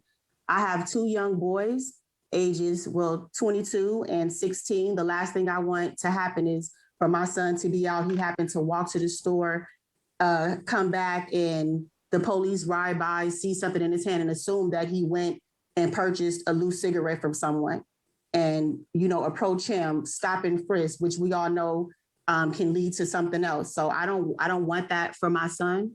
And also, I don't want to have to travel out to purchase my choice of cigarettes while others can just go to their local store and their cigarettes are still available. And another thing that I've noticed while I've been on this call is a lot of the owners, they've been speaking about potentially losing out on a significant source of revenue. And also, I believe his name was Mr. Katz. He mentioned, how the community relies on their convenience stores for household items. Sometimes we're not capable of going out to the big grocery stores to get toilet paper, to get milk, to get our baby supplies, what our babies may need. So we rely on our convenience stores for that. So I don't think that, and like you said, they may have to either close early or potentially shut down, which the community does not want. That's not good for us. So I really urge you guys to look at it from our perspective, from the minorities' perspective, from the owner's perspective, and do not go on with this ban for menthol cigarettes. Thank you. Thank you, Ms. Heron. I will ask you to mute. Well, let me ask if the council has any questions for Lucretia Heron. Hearing none, I'll ask you to mute yourself, and I will call on Alfredo Brito on the phone. En el teléfono, Alfredo Brito. No. How about Saud Ahmed? Saud Ahmed, are you with us on the phone? No, Saud Ahmed. How about Imran Iqbal on the phone? Just double checking your phone number because I thought I saw you here. Nope, we do not have Imran Iqbal. I'm sorry. Moving on. Hello? Oh, yeah, who's that? Hello? Yes? Hi, I'm calling in regards to Imran Iqbal. Okay, who are you? I am his sister that worked here with him. Okay, do you have him with you, or do you want to testify instead? Yeah, I would like to testify on his behalf. Okay. Why don't you tell us your name and where you live, and you have the floor. My name is Omi. And I live on 1788 Broad Street. And we would like to say that we are not in support of banning the flavored tobacco in our business. Due to if that happens, we will have to be able to shut down our business. Okay. Thank you much. Questions for Omi from the council? Hearing none, I thank you. I will ask you to mute yourself once again, and I will call now on Edwin Mejias on the phone. Edwin Mejias, do we have you here, Edwin? We do not. Moving down the line, Sandra Nunez. I see your phone number here, Miss Nunez. Hi, can you hear me? Yes. Hi, my name is Sandra. I've been a business owner here in Hartford in the North End for 12 years. I live also here in Hartford. And I am against this new thing that you guys are doing because I swear I'm going to lose a lot of business. So I'm going to read you my thing because I had to write it down in my work. I am a small business owner in the city of Hartford. It's clear to me this resolution is meant to punish business owners and will start merchants moving away from doing the business in the city. Hartford is a city of many distressed municipalities that suffer from high rates of unemployment, crime, and other social issues. So small businesses provide employment opportunities and are anchor for low-income neighbors that have very few opportunities. We do not make a high rate of return in these businesses. So many impacts such as at the risk, especially when actions are taken to protect a segment of the population that cannot buy the banned products in the first place. This resolution is against small business and the Latino communities. This proposal is trying to solve a problem that does not exist, and I am asking for it to be opposed. If it comes up for a vote, please vote against it. Thank you guys for letting me address this tonight, and have a good one. Thank you, Sandra. Any questions for Sandra from the council? Hearing none. Sandra, I'll ask you to mute yourself. And next up, we have Jonathan Tavares on the phone. I see you there. Can you hear me? Yes, you have the floor. Perfect. Good evening. My name is Jonathan Tavares. I work for the state in law enforcement. I got a quick speech and then I'll add something to the end. I would just want to say in the recent studies of the use of tobacco products such as menthol and cigarettes, there has been a trend of less use of tobacco products, especially among young people, over the past several years, regardless of the measures of bans and sales. This applies to the flavored products as well. There is also little to no impact on the number of people using these products in the areas that have banned sales. They have just gone elsewhere to obtain their products. There has been proof that products made in unregulated markets have ingredients in them that make them dangerous to users, and chances of that increase with the illegal market. Sales to underage people are also not legal, so I'm not sure what is being addressed in this resolution. This is why this resolution is a solution looking for a problem when it comes to addressing public health in our communities, and we will have to oppose if passed.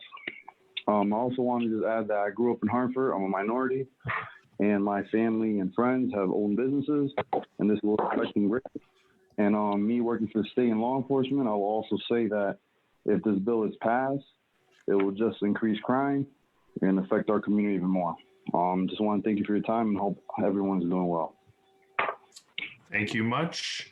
Any questions for Mr. Tavares from the council? Hearing none, I will ask him to mute himself. And also on the phone, we have Juan Brito Jr.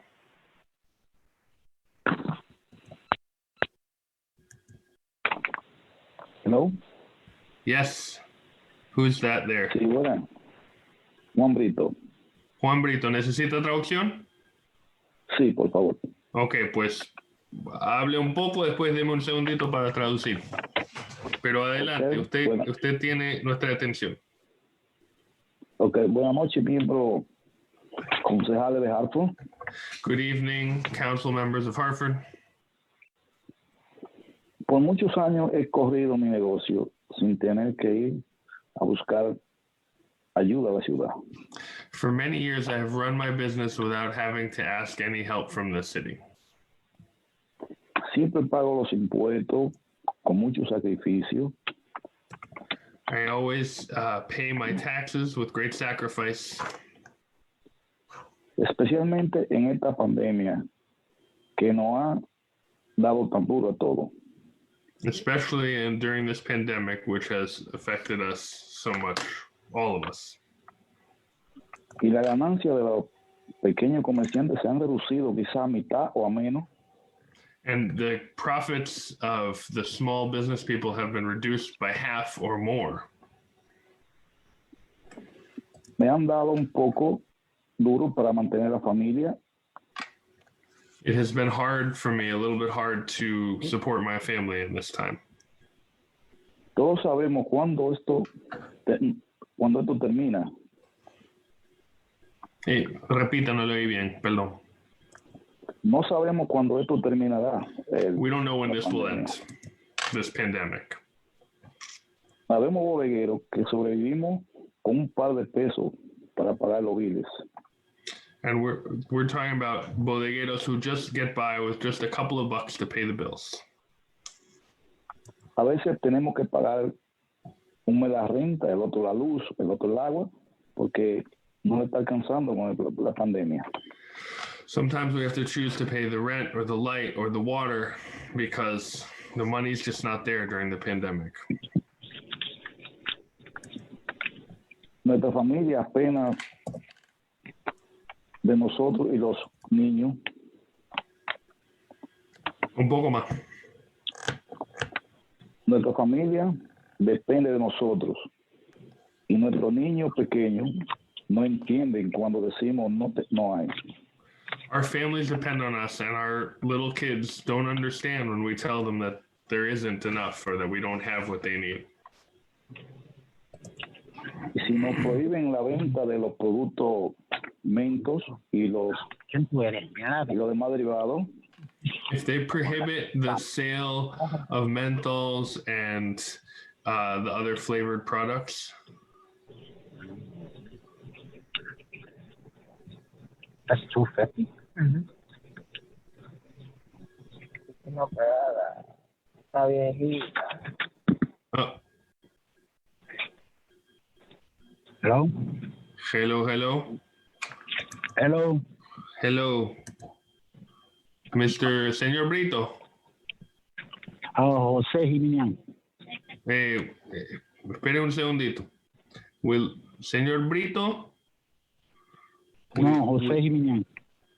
No, I know, but estaba hablando otro señor y lo hemos perdido. Oh, okay. Deme un segundito, ahora le atiendo, pero no quiero interrumpir a este señor que estaba hablando. Okay.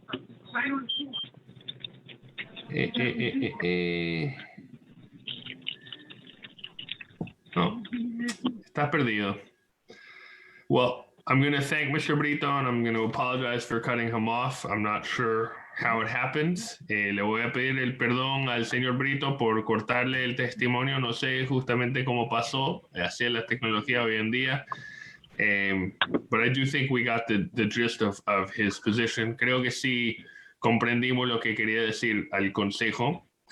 Now I will turn to the gentleman who's just speaking. Are you still there? El señor que recién estaba hablando que le dije que esperara. ¿Está ahí todavía? Sí. ¿Puede hablar inglés o necesita traducción? Traducción en español. Ok, dígame su nombre. José Jiménez. José Jiménez will now address the council. Adelante, señor. Dele. Oh, ok. Quería decirle que nosotros, la familia, tenemos business aquí en Hartford por más de 30 años. Our family has had a business here in Hartford for more than 30 years.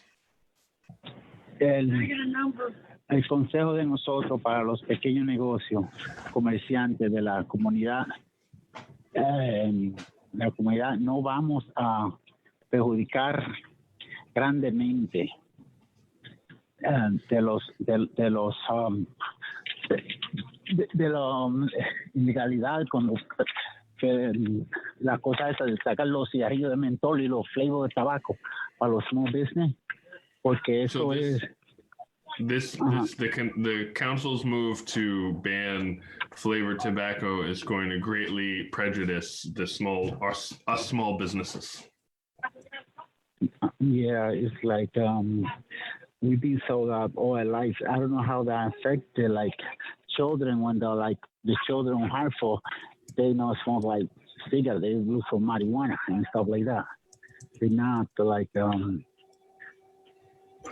you don't see nobody like smoke tobacco.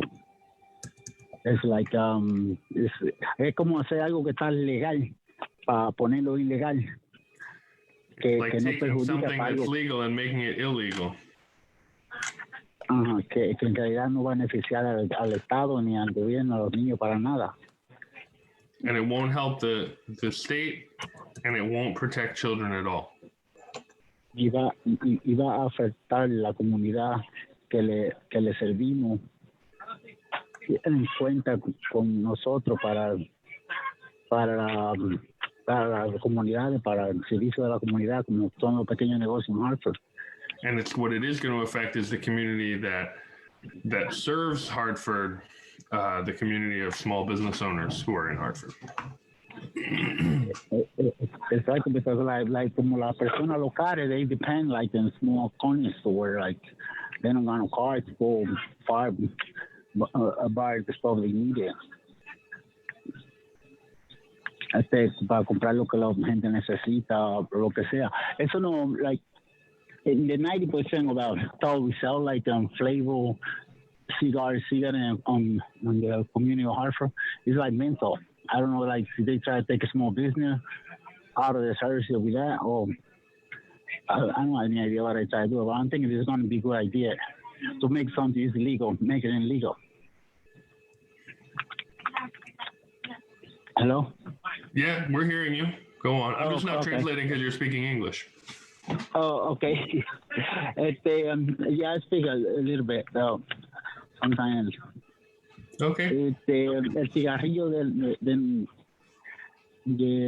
nuestro, que nosotros vendemos, no afecta, it's not affect like community. It's something like, it don't have like any sense. Like, why you have to compare a cigarette with crack or something like that? It's like making something illegal all their life, like from the American Indians to now, like try making it illegal now. But to complicate like the community, if something's like you don't have to deal with it now, you have to deal with another problem.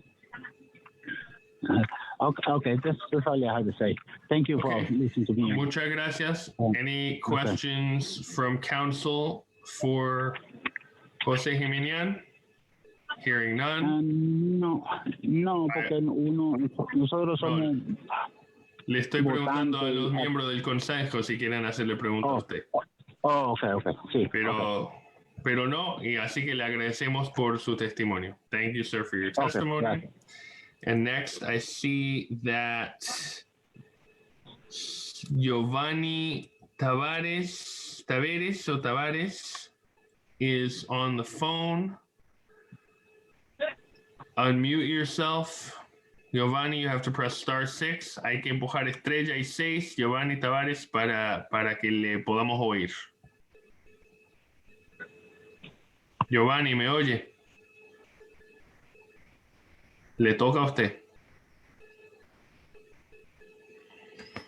Well, we're going to come back to Giovanni Tavares.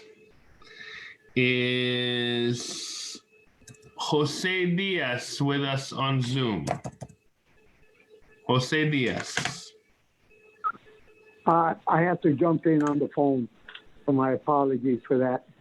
Who's that? This is me, Jose Diaz. Okay, Jose Diaz, you have the floor. Go ahead. Okay.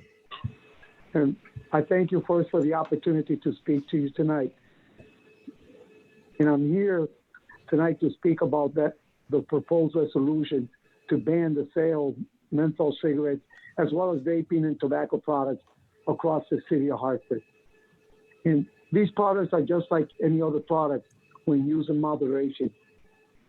it is not a product that is meant to be sold to minors. And I agree that if a merchant is selling to minors, then they're breaking the law, okay, by allowing this behavior. Our focus should be on cracking down on illegal sales, not banning sales altogether. And this is an ill-advised proposal that is going to directly affect Hartford's economy at the worst time. You know, and as I've been hearing this different people talking here, is the irony about this. Matter of fact, it's actually ludicrous that we are here talking about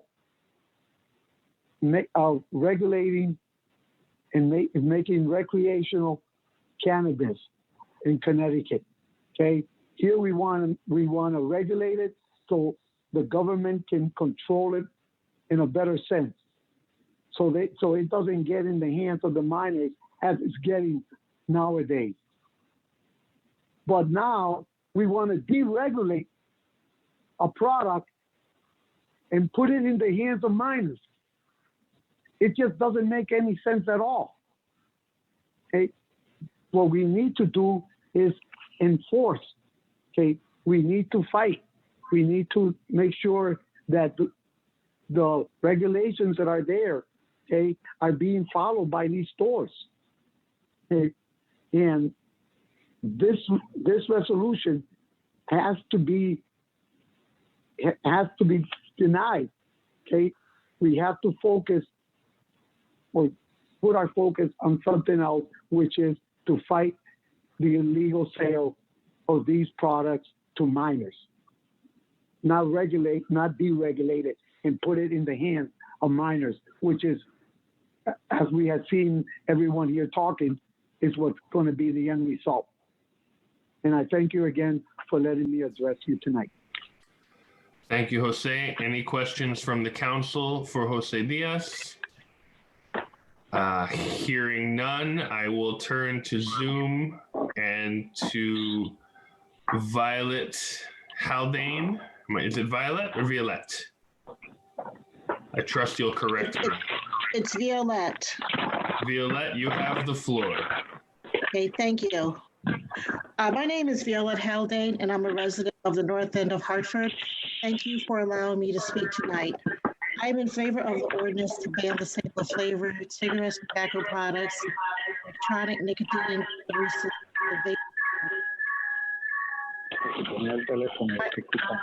My sister-in-law died of lung cancer. She smoked most of her life, starting as a teenager. She smoked menthol cigarettes. Smoking causes cancer, heart disease, stroke, lung disease, diabetes, COPD. And the top causes of death for Blacks, 5 of those mentioned above are also included: heart disease, cancer, strokes, diabetes, chronic lower respiratory diseases. We all know that Blacks suffer disproportionately from asthma, which can also be irritated by cigarette smokes. 9 out of 10 Black Americans who use a tobacco or nicotine product use the menthol flavor. But should not be surprising, as African Americans were strategically targeted by the tobacco industry as the market for menthol products. TV and print ads featured Blacks using menthol products. White Americans had the Marlboro Man, while we had the glamorous images of people of color in the Cool and Newport ads. Menthol products were specifically marketed to us from the 50s, and they are now a part of our culture, with rappers, singers, and artists, including the brands in their art. Our parents and grandparents were the initial targets, but they passed down their habits and likes to the children and grandchildren. The city of Hartford has declared racism as a public health crisis. This legislation can be the first step of addressing that issue. The targeting of Black people for menthol flavored products has led to a health crisis in the Black community. The cost of smoking is poor health, sometimes death. The health cost is high. When flavored tobacco nicotine products come up for debate, even if legislation is passed to ban flavors, somehow menthol gets removed from that legislation. That shows the power of money and the disregard of Black lives. My aunt, who died of lung cancer, left behind children, nieces, and nephews. Her son smokes cigarettes, menthol brand, of course. By the time he watched his mom die of lung cancer, he was addicted. Illnesses caused by tobacco and nicotine products are preventable. Yes, preventable. People will say if you ban flavors, including menthol, there will be loss of taxes and it will create an underground economy of bootleg sales leading to unintended consequences. The Connecticut Department of Public Health says $2.03 billion annual healthcare costs in Connecticut is directly related to smoking. That is way more than we collect in taxes today from tobacco and nicotine sales. I live in the city and I see the sale of Lucy's today in the bodegas and on the corners. I guess it comes down to choosing people's lives over profit. Let's tackle this health issue by making it a bit harder to start smoking by banning flavored tobacco nicotine products. Let's support smoking cessation programs and early education on the consequences of using tobacco and nicotine products. Let's try to lower the cost of healthcare in Connecticut from smoking-related diseases. Let's save lives. Let's begin to tackle some of the issues that cause health disparities. This is my third time testifying on a tobacco nicotine product ordinance in the city of Hartford. I testified for T21, which raised the age to purchase tobacco products from 18 to 21. Last February, before COVID, I spoke on this topic before this ordinance was sent back for revisions to include menthol, and I'm speaking today. This is personal, and I understand the economic impacts to the small business owners, but I also think we need to start saving lives. And it's not just children, it's adults. And with COVID, right now, we understand how COVID impacts our lungs, and we understand the impacts of that, and smokers are disproportionately impacted once they catch it. So thank you for allowing me to speak, and please support the ordinance to ban the sale of these products. Thank you. Thank you, Violette. Any questions for Violette from the council? Hearing none, I will move on to, I believe I have Carlos Rodriguez on the phone. Carlos Rodriguez, en el teléfono. Si toca estrella y 6, lo podremos oír.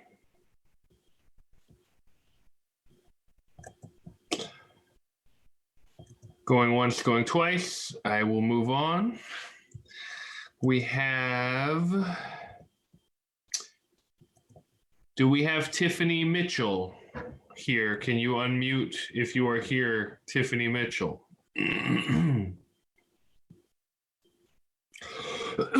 Excuse me. How about Tyler Napper? Do we have Tyler Napper? Can you unmute and speak up? We do not have Tyler Napper. Do we have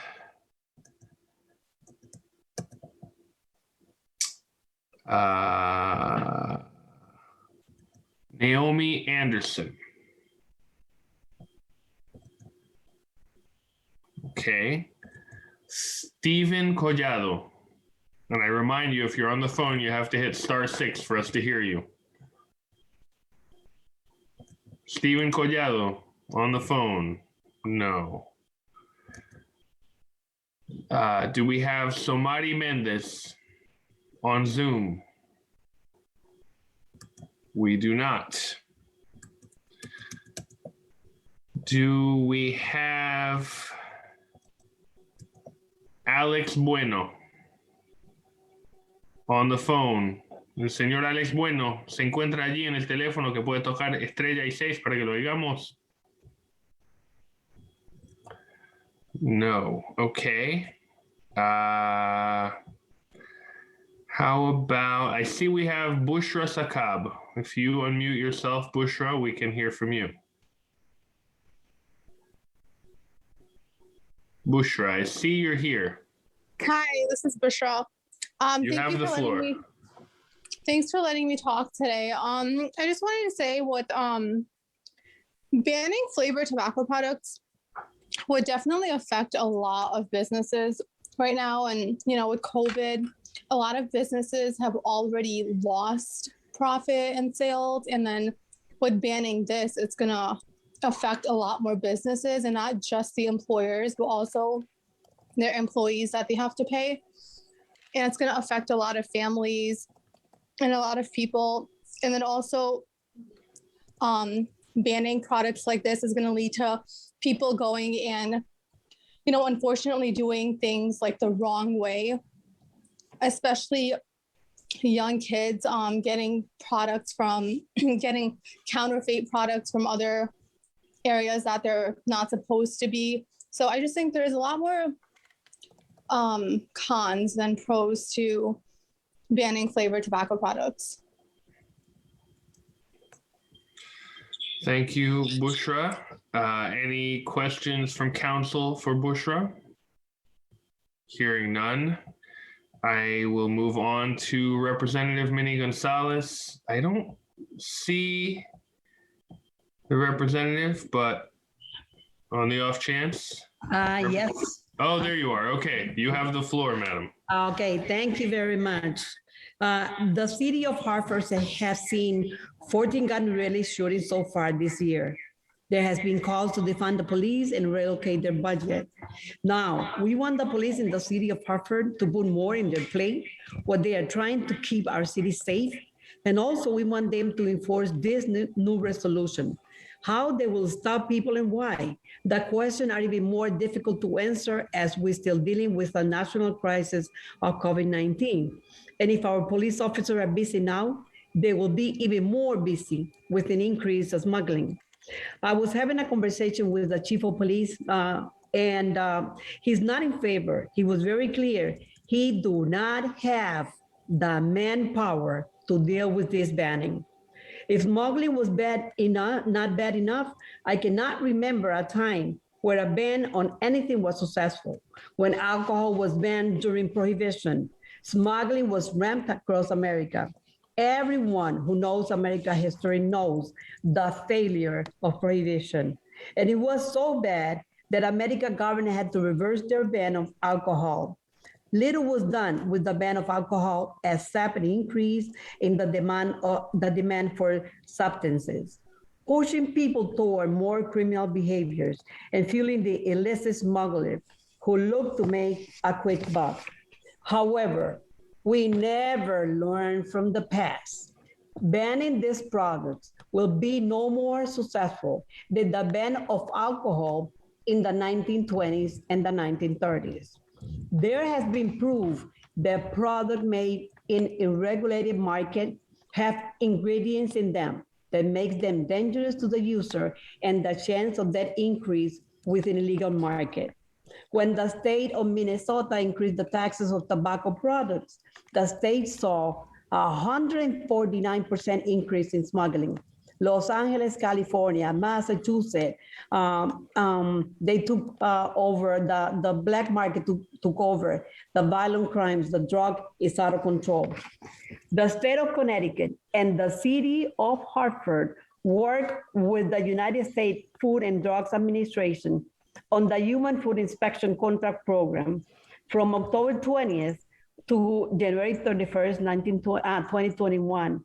And they found that 25,000 inspections have been done, and they found 2,408 violations. 90.5 of the inspections follow good standard. And when they find violations, the owner of the store has to deal with it and pay the fine. So it's very clear that this program is working and keeping Hartford kids safe. I believe that this council, with all the respect, is speaking the tiniest public health crisis that people are talking about at this point in time, using it to pass this resolution. People can buy more dangerous drug out there. Even if a ban of menthol cigarette were to pass, there is no stopping a resident from traveling to another state Kids will always use friends to purchase cigarettes for them. Well, now I have a little story. It's about a kid called Jeremiah Johnson, a kid that was a lifelong smoker who was addicted to tobacco. He used medication called Chantix. Chantix is given to smokers to help start smoking, but Jeremiah Johnson, this was only temporary. For 18 years, Jeremiah Johnson was addicted to cigarettes, and the only thing that helped him to quit smoking was vape. Now Jeremiah Johnson has not smoked cigarettes since vaping. He gives all his success to the vape products. The former executive of the NAACP, Ben Chavez, say, this ban will keep police from solving violent crimes and ensuring public safety. This will not keep our community safe. The Hispanic Merchant Association and members are not in favor because they are saying that this resolution is not going to resolve any problems. So I would like to continue because I do have a lot of data, but I think that I'm going to stop saying that the city of Hartford, if they really, meaning the city council members, if they really want to help the youth, well, I got an idea for you guys. Allocate some funding for educating our kids, and especially for sport programs that we really need. This resolution is anti-Hartford, anti-Latino, and against our small business. And I urge Representative Gonzalez, I'm sorry to interrupt you. I was muted before when I was trying to tell you, but you're over time. Okay. So I'm sorry to interrupt you. No problem. Thank you for giving me the opportunity. Questions for Representative Gonzalez from the council? Hearing none, I turn to Angela Harris, who is on Zoom. Angela, unmute yourself and you will have the floor. Good evening, Councilman Mitchum and all the other members of the City Council and the citizens of Hartford and the stakeholders represented tonight. I am a resident of Hartford. I'm also the chair of the Phillips Health Ministry at Phillips Metropolitan CME Church. Our campus is on Main Street in the north end of Hartford, in the heart of the North Hartford Promise Zone. We also have the Phillips Health Center, and our campus is smoke-free, as are all of the other institutions of health, our hospitals and federally qualified health centers. I come to you tonight asking you to please vote positively for this ban on the sale of flavored tobacco products. And I ask that we stay focused on the fact that this is a Hartford ordinance, and we're just talking about menthol and flavored products, fruit flavored, menthol flavored products, which unfortunately have impacted our youth and communities of color at large. Earlier, it was said that this was a cultural choice, and I would beg to differ that unfortunately, our communities of color, we drank the Kool-Aid. We fell into the marketing trap. There was campaigns years ago giving us the idea that these products were cool, and again, we drank the Kool-Aid.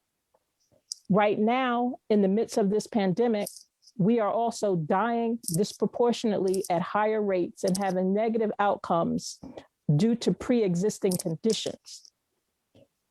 I understand that the store owners are looking at their profit margins.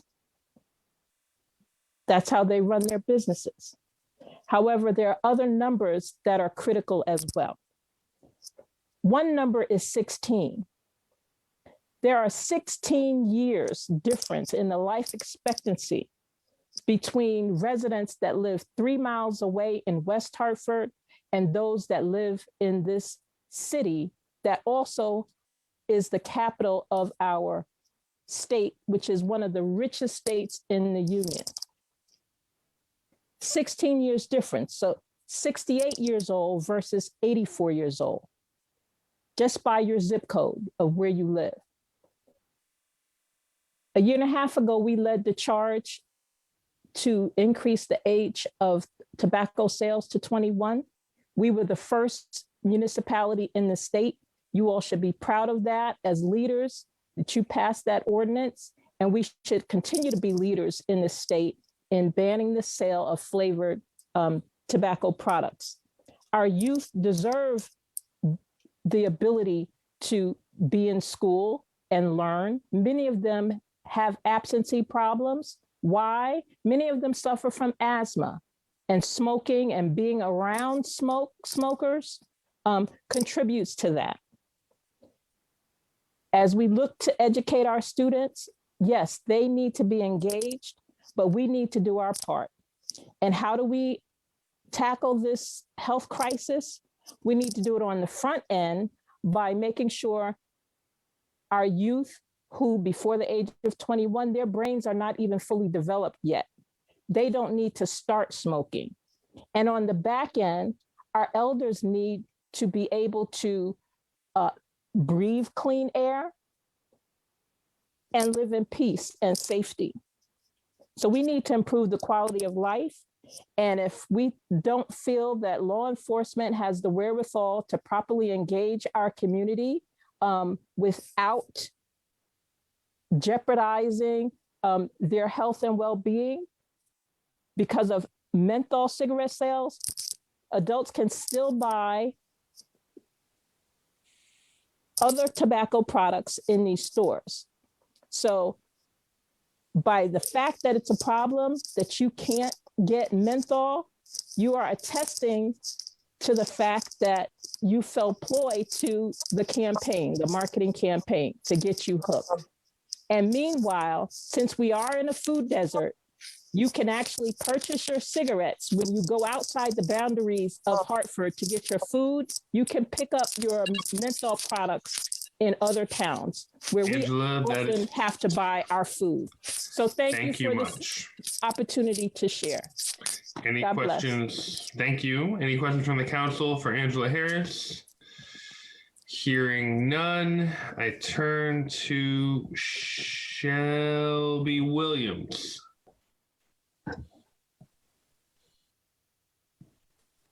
Shelby, you were out there a minute ago. I had you ready. I had you lined up. Unmute yourself and you can join this party.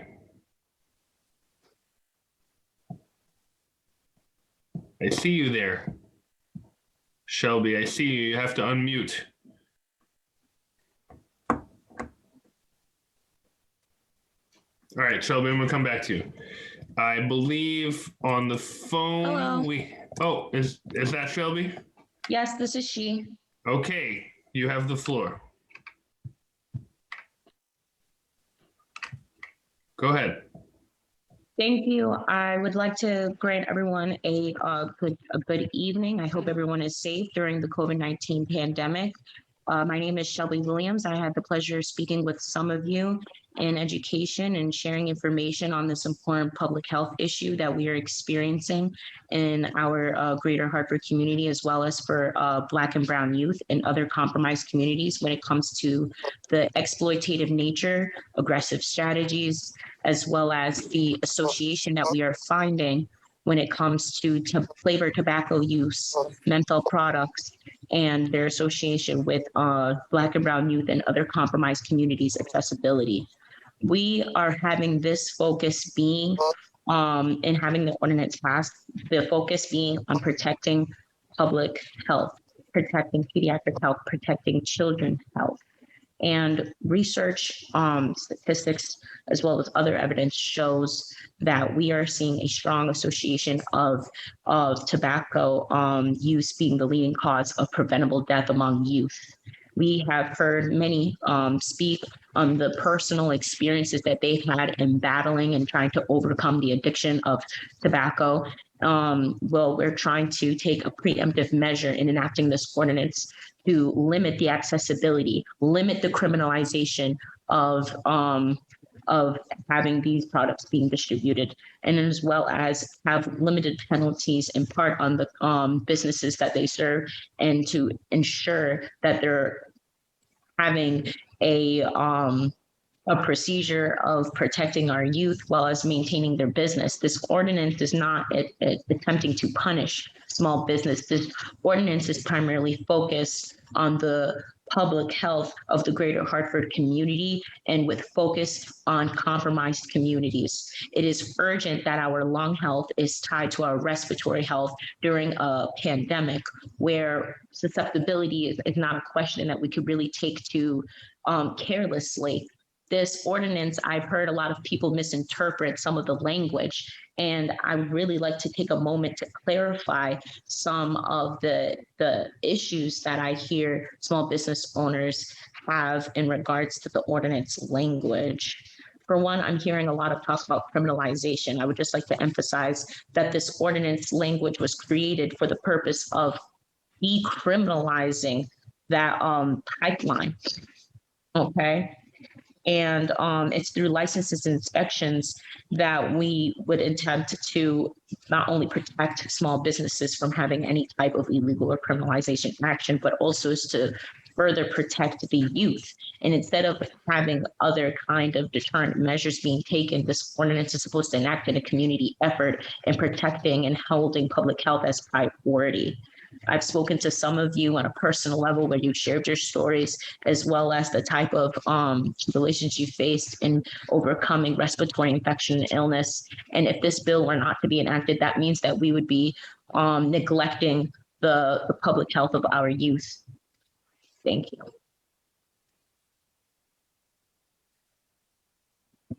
Thank you, Shelby. Council, any questions for Shelby Williams? Hearing none. I have on the phone Joel Rodriguez. Joel Rodriguez on the phone. You have to hit star 6. Okay, you have the floor. Yes, hi, good evening. I'd like to take this moment to salute the council and everyone else participating in these meetings. First off, I ask myself, why are we here? I've been running a business for a little over 15 years, and I've had hundreds of employees with their families that amounts to probably thousands of family members that depend on the paychecks that they actually get from my businesses, that they make, that they actually earn. And out of those same paychecks, a lot of taxes are deducted, same way taxes are deducted from my part, from my end.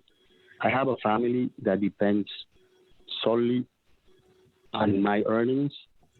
And hearing this and seeing where we are today, it's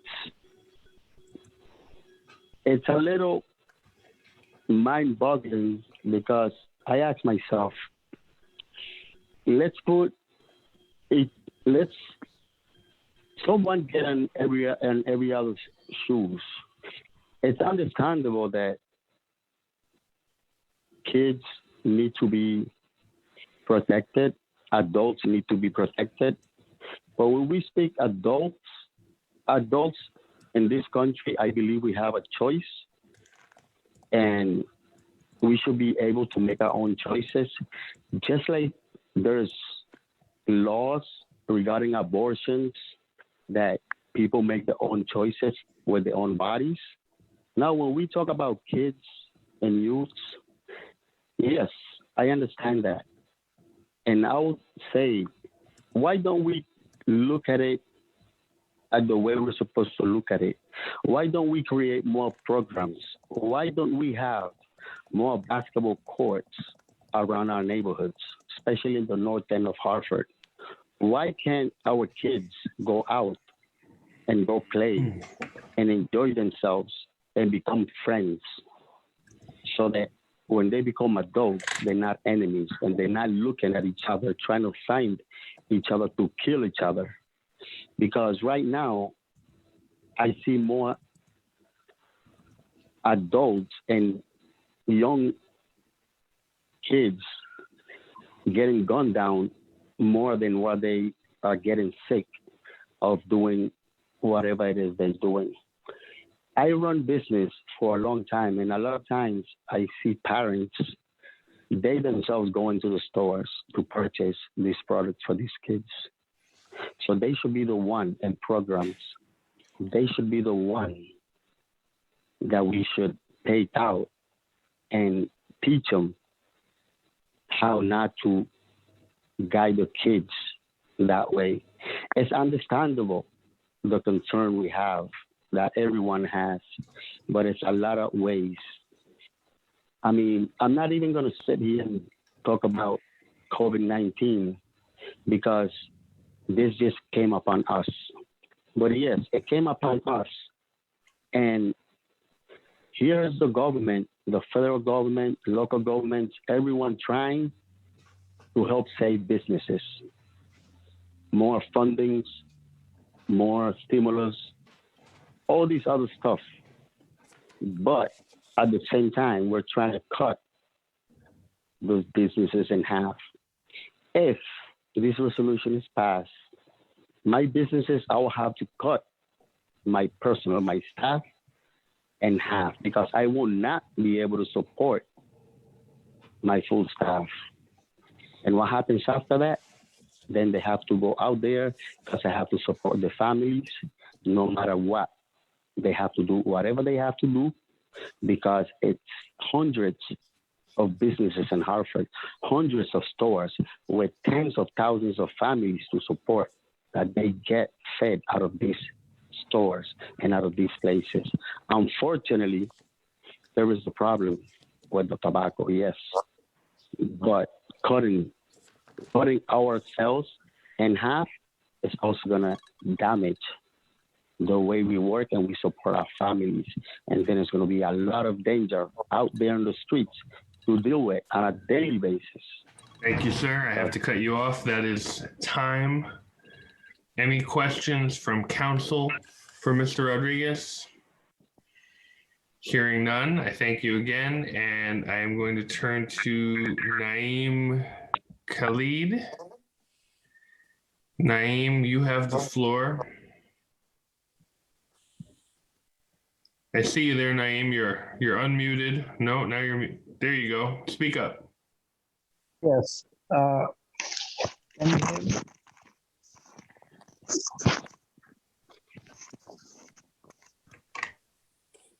We hear you. Can you hear me? Yes, we hear you. Okay.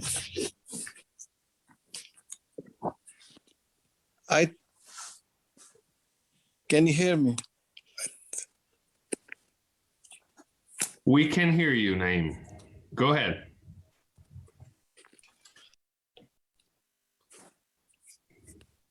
Go on ahead. We're listening.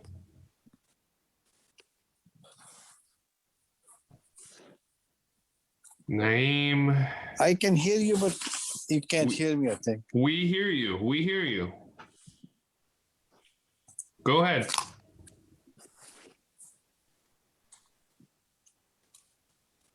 Well, I'll tell you what I'm going to do.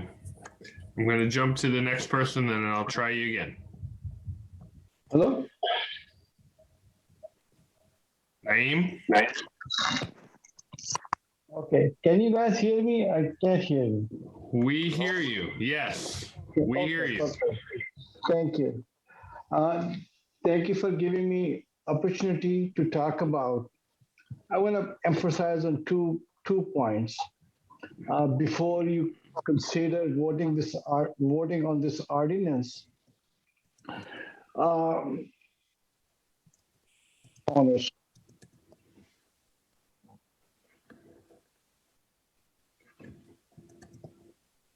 a menthol, they will be able to go to neighboring town, Rocky Hill, Wethersfield, Newington, and West Hartford, and Bloomfield. So what's going to happen if they can't find menthol in Hartford, which is a regulated product, and we are a gatekeeper in a sense that we monitor and we sell these products to customers or the people who want to smoke these. They are over 18, and we ID them. And what's going to happen, all these people will be going, they're able to drive, they'll be able to go over the town lines and buy from other towns their product, what they need. Second thing will happen, we lose sales and our property value will go down. And third thing which is very important, that those trunk slammers, people who can bring unlicensed, untaxed product from different areas of the country and they come and they sell on the street corners. That'd be a big problem for our children, because right now, as a gatekeeper, we check their IDs and we make sure that product don't get into their hands. Now, on the street corner, person who be selling these products from the cars, they won't be checking their ID.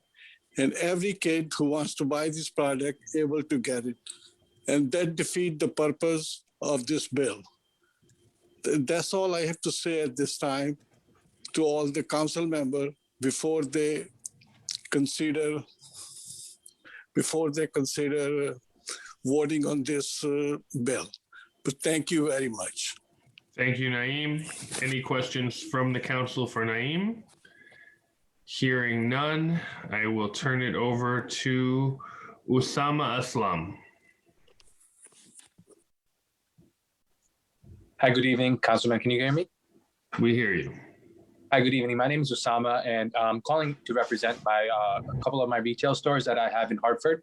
And I'm testifying against the total flavor ban on all tobacco products as a retail owner, not only just for my business, but also other wholesalers and other retailers, and most importantly, the employees that we employ at our locations. For me personally, I manage about 5 different stores, and these products that you guys are trying to ban make up about 40 to 60% of my monthly sales. And with this ban, it's just going to lead me to not being able to pay rent, which I'm already struggling with because of the impact that COVID has had on our businesses and all small businesses. But also I won't be able to maintain employing these individuals, which will lead to an increased number of unemployment. And that's also been an ongoing issue with the current COVID-19 pandemic. Also, these products on average bring in roughly about $145 million in tax money per year. And this is just going to take away from the tax money that we can put into the community and, help educate the community and actually bring in infrastructure for the community itself. And the state might not have a huge impact on this loss of tax money because there has been a recent push to legalize marijuana. And, the state will compensate for those losses. But as small business owners, we won't have the luxury or the capacity to obtain those marijuana licenses and, compensate for those losses from this total flavor ban. So, also I wanted to say it's unfair to us as retailers who are actually abiding by the law, selling these products to adults, making sure we check their IDs, making sure and assuring that the adults purchasing these products are over the age of 21. Lastly, I wanted to say that this is only going to increase the black market. Whoever wants this product will find one way or another to, obtain this product, whether it's shipping it online, going to neighboring cities, or even neighboring states. And that will just lead to an increased black market, which I think is going to have a bigger negative impact on our community. I thank you for allowing me to speak today. And, I just echo everything and what everyone has spoken tonight to not ban these flavored tobacco products. Thank you, Usama. Any questions from the council for Usama? Hearing none, I turn to Wes Segai. Wes, you have the floor. I see you're unmuted. Take it away.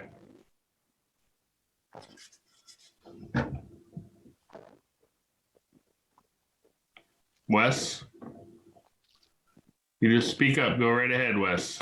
I see you're unmuted. Hello, can you hear me? Yes. Okay, thank you. Hello, members of the council and the public. My name is Wes Sagai. I am speaking on behalf of Strategic Outreach Solutions. I'm just here to express my support in favor of this ordinance. COVID-19 has presented so many cases of patients showing that people who smoke have a higher chance of compromised immune systems and even have been experiencing severe system and symptoms and death and excuse me, I'm a little bit nervous, more often than non-smokers due to their severe respiratory afflictions. And according to the council, which this was highlighted in the ordinance, the purpose of this ordinance is to protect public health and welfare by reducing the appeal of tobacco to minors and to reduce the likelihood that those minors will then become tobacco users later in life. I think that's important to highlight because we need to prohibit the sale of all these flavored tobacco products right now at a time when COVID-19 has disproportionately devastated the lungs and lives of the communities of color, particularly here in Hartford. The pandemic has made it clear that our lung health is so closely tied to our public health, and as a community, we are so much stronger when we look out for and protect one another. It's critical that we hold the tobacco industry accountable for the harmful impact that their products have had on our youth, and particularly by protecting our youth from these products. We can't be short-sighted when we discuss the health of a future generation. So the truth of the situation is that these products are so accessible and so highly addictive that they have created a market with endless demand. People aren't going to wake up and get over addiction, even if they are able to quit smoking, because addiction, unfortunately, will always be a part of their lives. So rather than helping to fix the problem that they have created, the tobacco industry has instead created products that are even more addictive, and now these products are targeting youth and children. In the ordinance, it states that it is a well-known fact that teenagers like sweet products, and that the flavor products would have the appeal in the under 35 age group, especially in the 14 to 24 age group. This is a direct admission that these products are intentionally flavored, using flavored products, to target young adults and minors.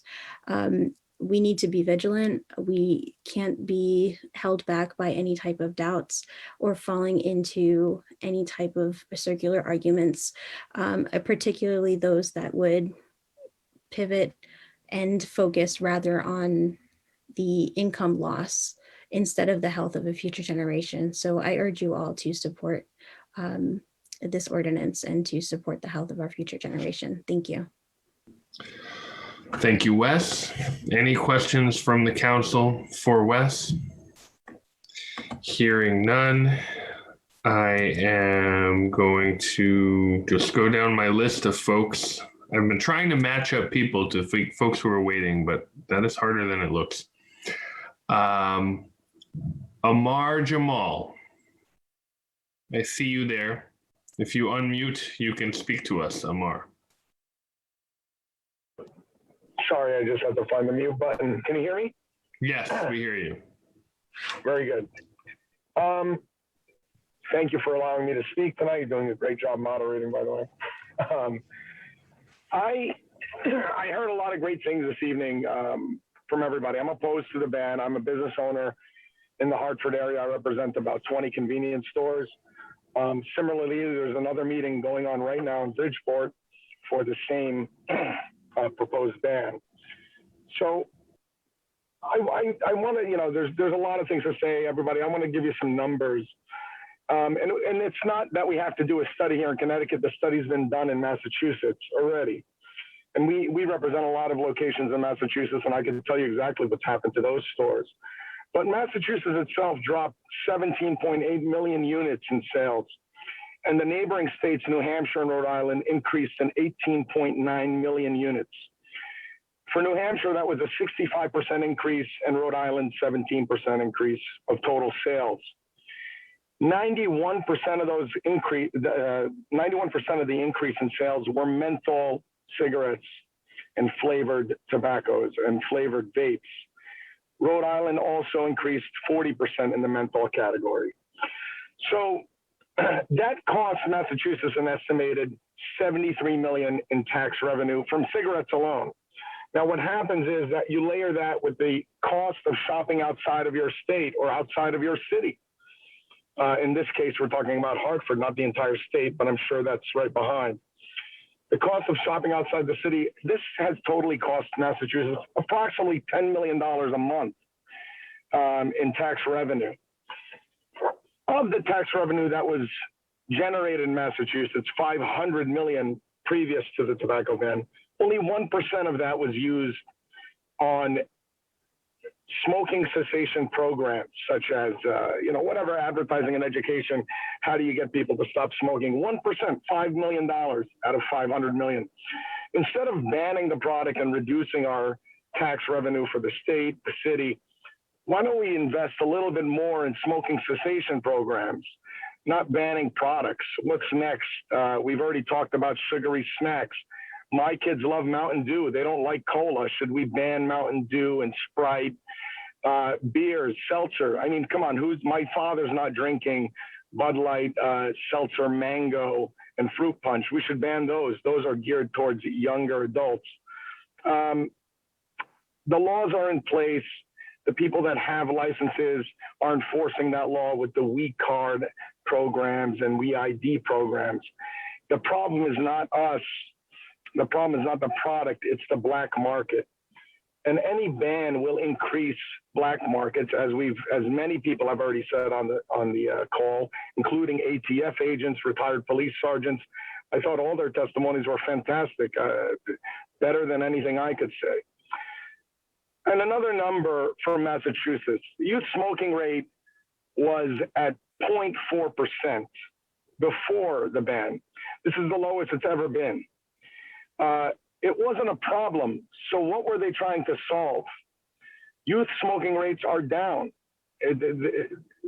Banning menthol cigarettes is affecting the people that are already smoking, not necessarily people that are going to begin smoking. You're going to affect major businesses, bodegas, convenience stores, like all these people are on.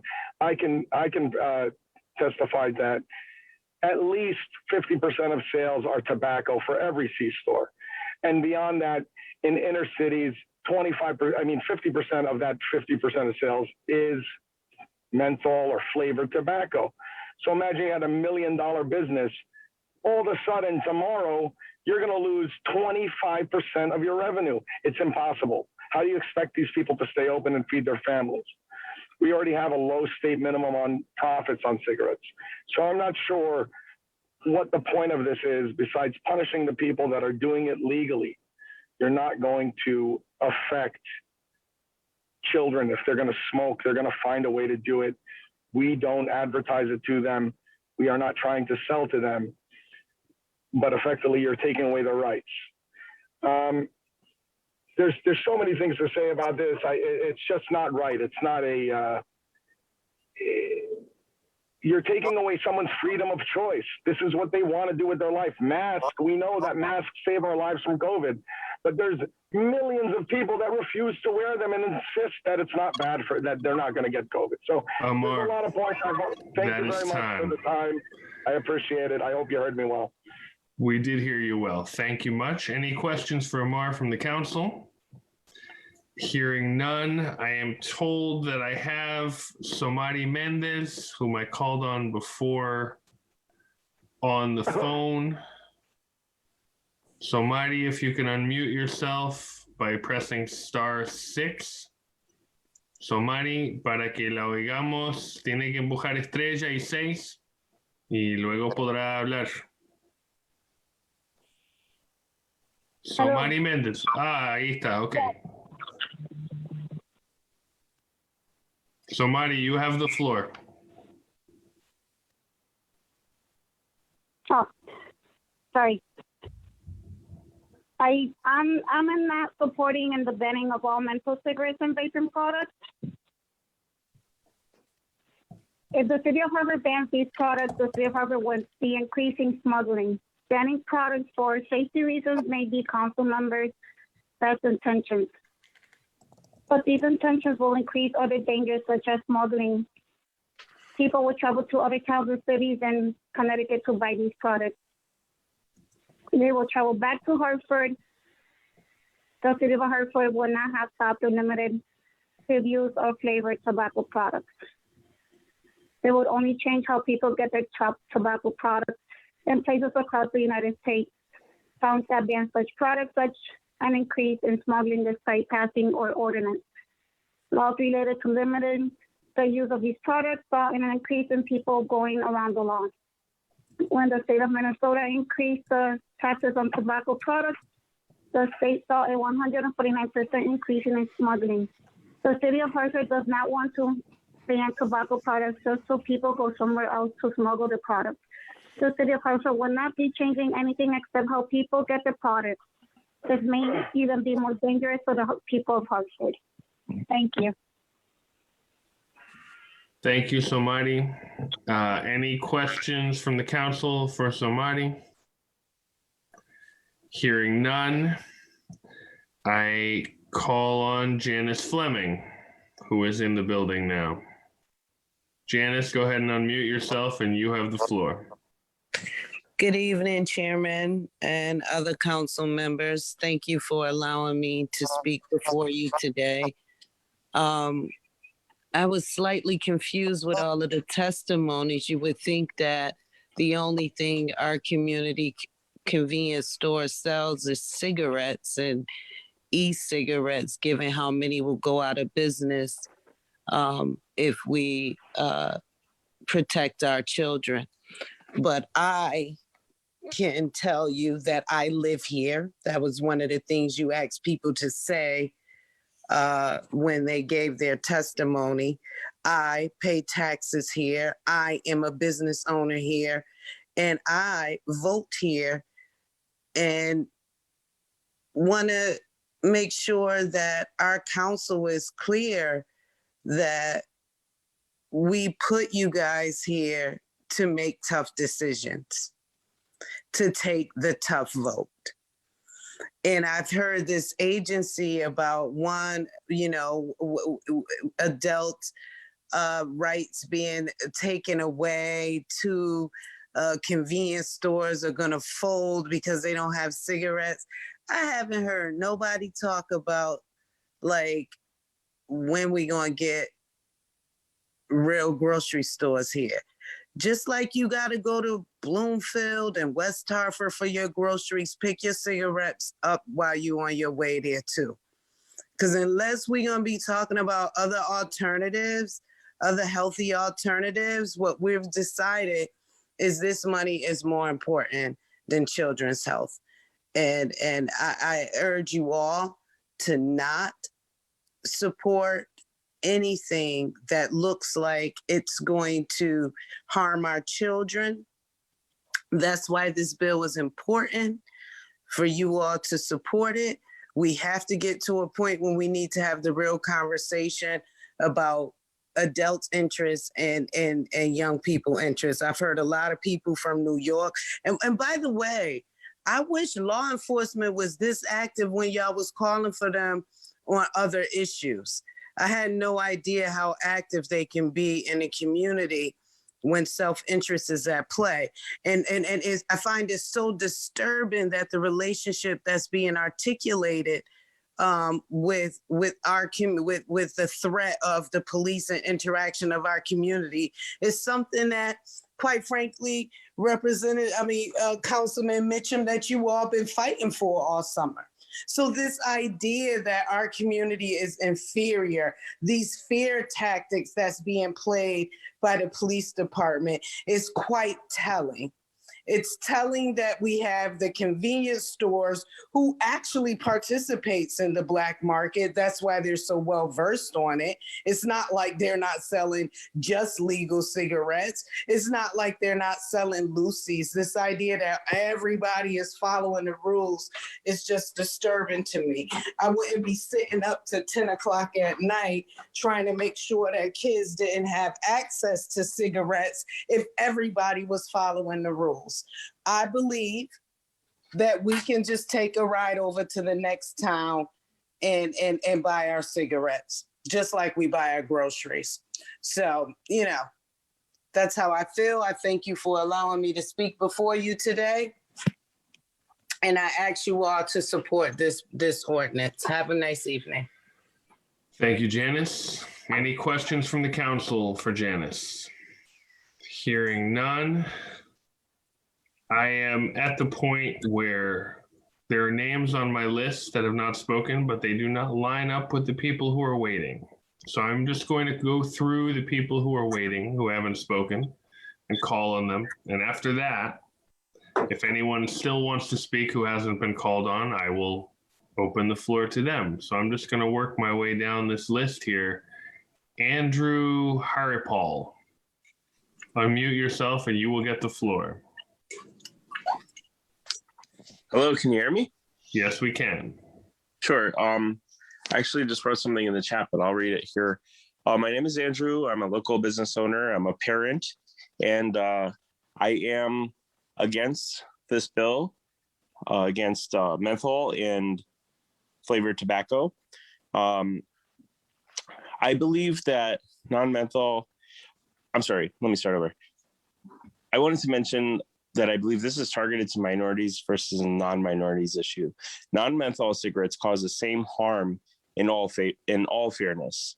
Focus on education of our youth and the betterment of our community through education for all races and enforcement against minors who are apparently the target of this bill. This bill spells racism point blank.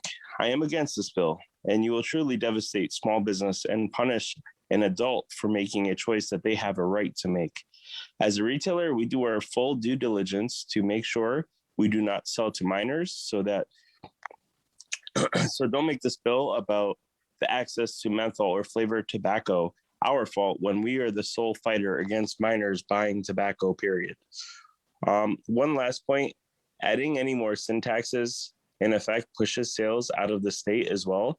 So both the small local business and the state lose out to another state yet again. More or less, I spoke on the state level regarding the same matter, and town level, you know, it's basically the same thing. And it's clear what you guys are trying to do and push. And while I understand the importance of protecting our future youth, I don't think that that's truly our problem at hand at the moment. I don't think it's our top priority at the moment. Instead, we should be figuring out how can we help people survive? How can we help keep putting bread on the table for many of our employees, staff, and myself included as an entrepreneur, because at the end of the day, my paycheck is not guaranteed as well. That's all I have to say for tonight, and thank you for your time. Thank you, Andrew. Any questions for Andrew from the council? Hearing none. Actually, I'm sorry. Nelky Maldonado. I am here. Take it away, Nelky. You have 5 minutes. Hello, everyone. So I hear how this bill is supposed to, affect the children. And I work for the community. I am the president of a baseball league here in Hartford. And we serve 250 kids. And let me tell you that banning menthol cigarettes or vaping cigarettes, it's not going to keep them from buying these products. Now, my concern is I see kids that buy stuff from the black market all the time. They overdose, they're sick, they smoke marijuana. So if we're banning these because they're dangerous, then what makes us think that they're not going to get something from the black market that is even more dangerous? I mean, we don't know what they're going to be putting in these things, and they're going to get them regardless. I work with kids. They're going to get their hands on whatever they want to get their hands on, no matter what. So if we're going to ban menthol and we're going to ban vaping, then they're going to go someplace else and get it, and we're not going to know what they're doing, and we're not going to know what's in there. And another thing, we want to ban menthol cigarettes and we want to ban vaping, and the small businesses are already suffering. They're already taking a hit with COVID, but we want to just make them suffer some more. So we want to make sure that they close, right? And then take their business elsewhere, out of Connecticut, because that's what they're going to do. If they can't sell their stuff here, if they can't, survive here, they're going to go to another state and they're going to go make ends meet someplace else. So do we want that for the city? Do we want the city to lose its businesses, or do we want to make sure that instead of banning cigarettes, why don't we invest in having more community programs for the children? Why don't we invest in having more jobs for the youth? Because if we keep them busy, then they don't need to buy any cigarettes and they don't need to get sick. Instead of banning stuff that we know that they're going to get their hands on, we can invest in having more community programs, social workers, jobs, things that are going to be positive for them and that they're going to have something to do. And they're going to be, not interested in buying cigarettes, because we know that they are out smoking marijuana and smoking cigarettes because they're bored and they have nothing to do. So I would advise everyone to just vote against this bill or this resolution, because it's not favorable for our city and it's not favorable for the kids. It's doing nothing for the kids. Thank you. Thank you, Nelky. Next, I have, I'm sorry, questions from the council for Nelky? Hearing none. Brian, you're going to have to say your last name for me. My name is Brian Foydick. Good evening.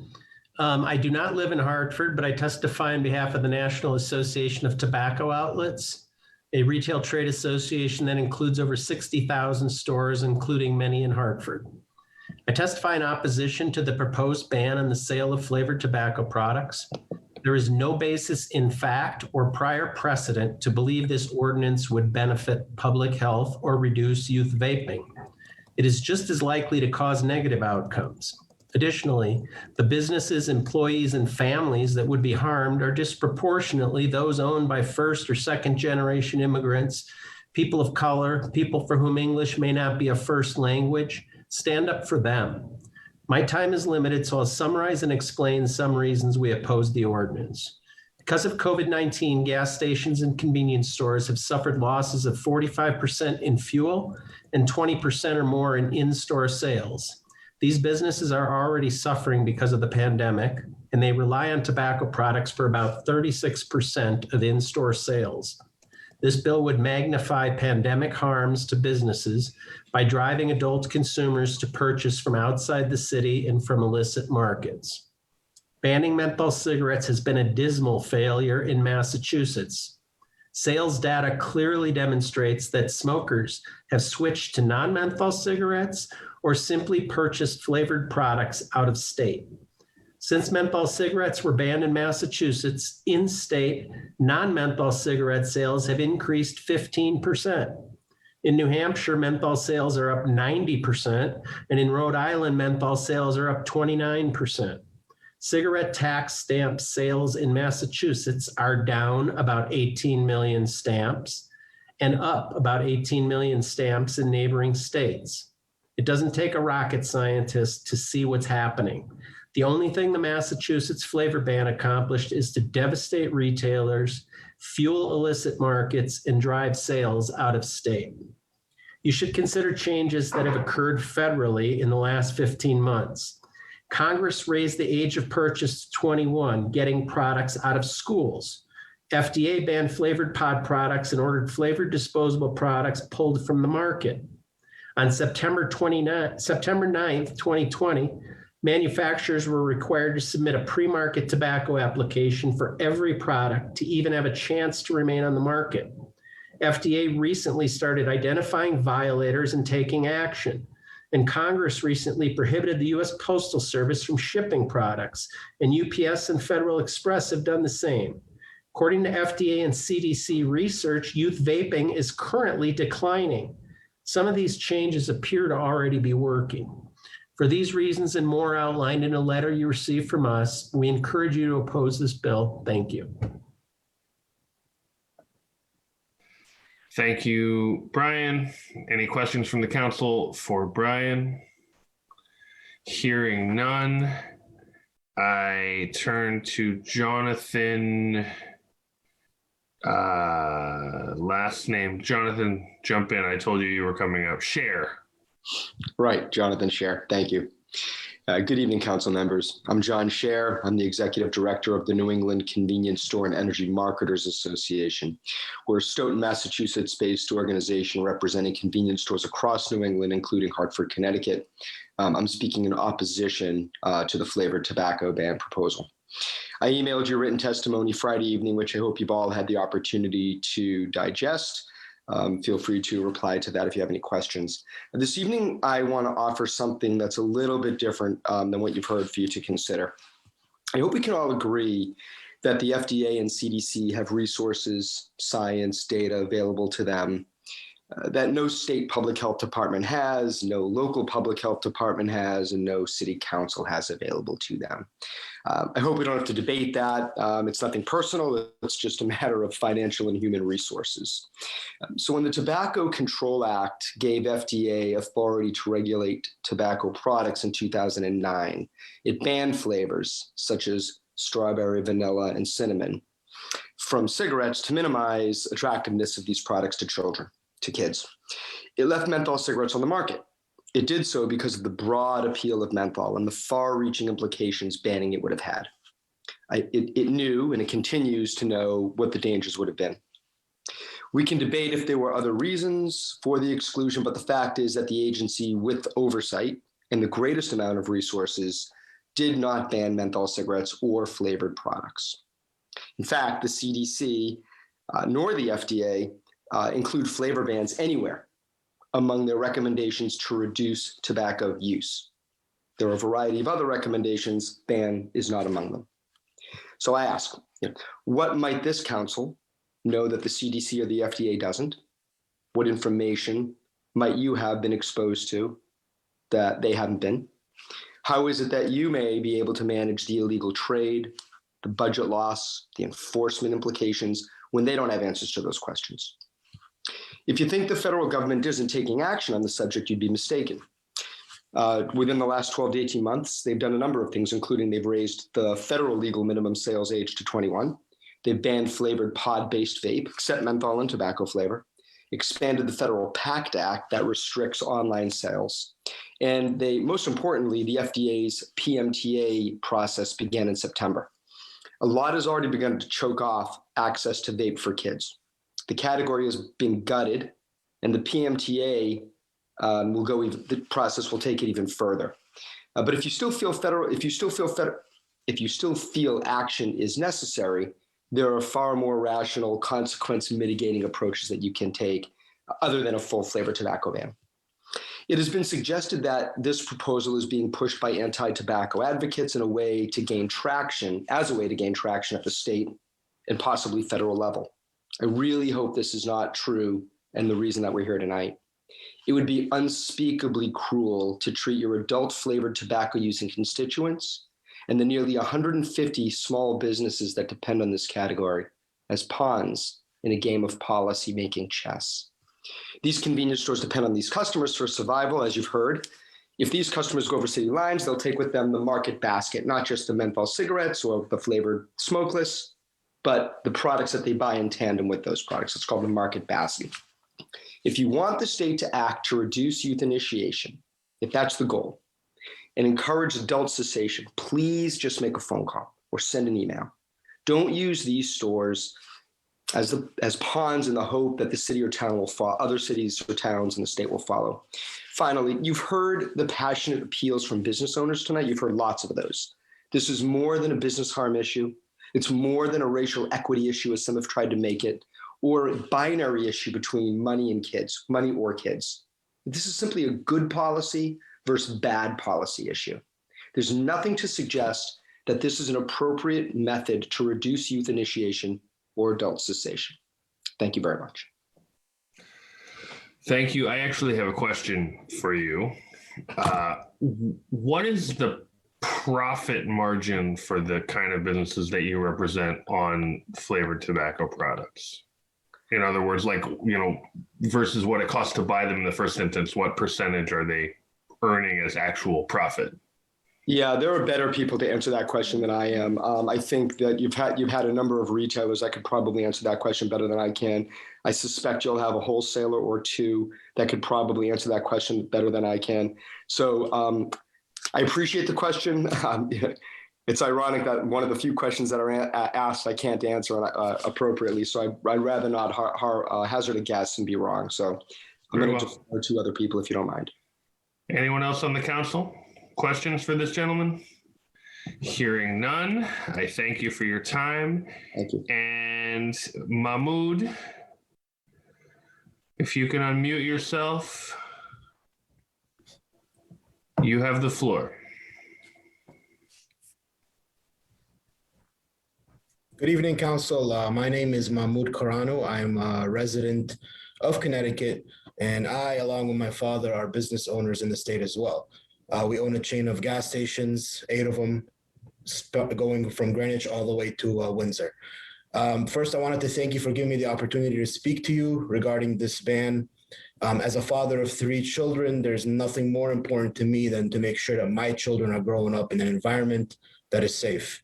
And I understand that this committee is considering this ordinance with that intention, to provide a safe environment for our kids to grow up in. However, I believe I speak for every gas station and convenience store owner when I say I wholeheartedly disagree with this ban. First, let's begin with the fact that enforcing this ban in the city alone will do absolutely nothing to solve the problem and will only push everyone to drive an extra 5 minutes to a neighboring town to get what they need. I was unlucky enough to witness this exact scenario play out in Massachusetts, where I was managing against a gas station in the town of Norwood, and they enacted a similar ordinance banning flavored tobacco. 50% of the station's sales were wiped out overnight. And with all my customers going to other gas stations and convenience stores in neighboring towns. And while it took the state months to follow through on a statewide ban, my overall sales never recovered because the same consumers that were driving to neighboring towns decided that they'd drive an hour to neighboring states to get the products that they need. On average, 40 to 60% of convenience store sales are tobacco products, with flavored tobacco being the main driver of that category. If this ordinance is signed today, then you might as well go ahead and sign the dissolution papers for every gas station and convenience store in your city. To put things in perspective, on average, in my gas stations, 51% of my sales in the convenience store are tobacco sales. And that accounts for 32% of my gross profit. So that kind of answers your question. So 51% of my sales account for 32% of my gross profit. So my question is, how am I supposed to adapt as a business to that type of decrease in revenue and profit? How am I supposed to pay the increasing minimum wage that was enacted by the state a few years back? How am I supposed to survive in this pandemic when most people are working and attending school from home? This pandemic has stripped my business from the gas volume it needs to break even, and now the state wants to strip my business away from the largest sales category in the convenience store. This is just unfair. We have paid millions of dollars in taxes, created numerous jobs, and somehow we get paid back with laws that drive us out of business. Recreational marijuana is illegal, yet somehow I know many people, and I know a lot of people that have access to it. So my question is, how is banning flavored tobacco going to be any different? City bans don't work. All they do is destroy the businesses that people like my father and I worked so hard to build. Do you really think that the thousands of adult Hartford smokers that voted for you to represent them want you to do this? I urge you, I beg you to please not use our businesses as a way to get the state to follow suit on similar ordinances. We are still in the midst of a pandemic, and laws like these are a guarantee that in no time we will close up shop. Let's work together, come up with laws that work for everyone. I as a real retailer, have absolutely no problem with you putting stricter processes in place to ensure that I do not sell to a minor. But don't solve the problem by telling me that, you guys are not allowed to sell these products anymore. And then on a final note, I just wanted to say that, some of the good stuff that I keep hearing is, on both ends of the argument, I think we both agree that there's a problem and it needs to get solved. We just need to find a better solution. And why me as a retailer who's IDing every single person coming in, getting punished And when the issue, that I've heard a lot about is, tobacco companies are marketing it to younger kids. Well, go after the tobacco companies. Make sure make sure you're putting in rules that are fighting, the marketing that they're trying to do. I'm not the one who's marketing it. I'm just trying to sell it. I'm trying to make a living.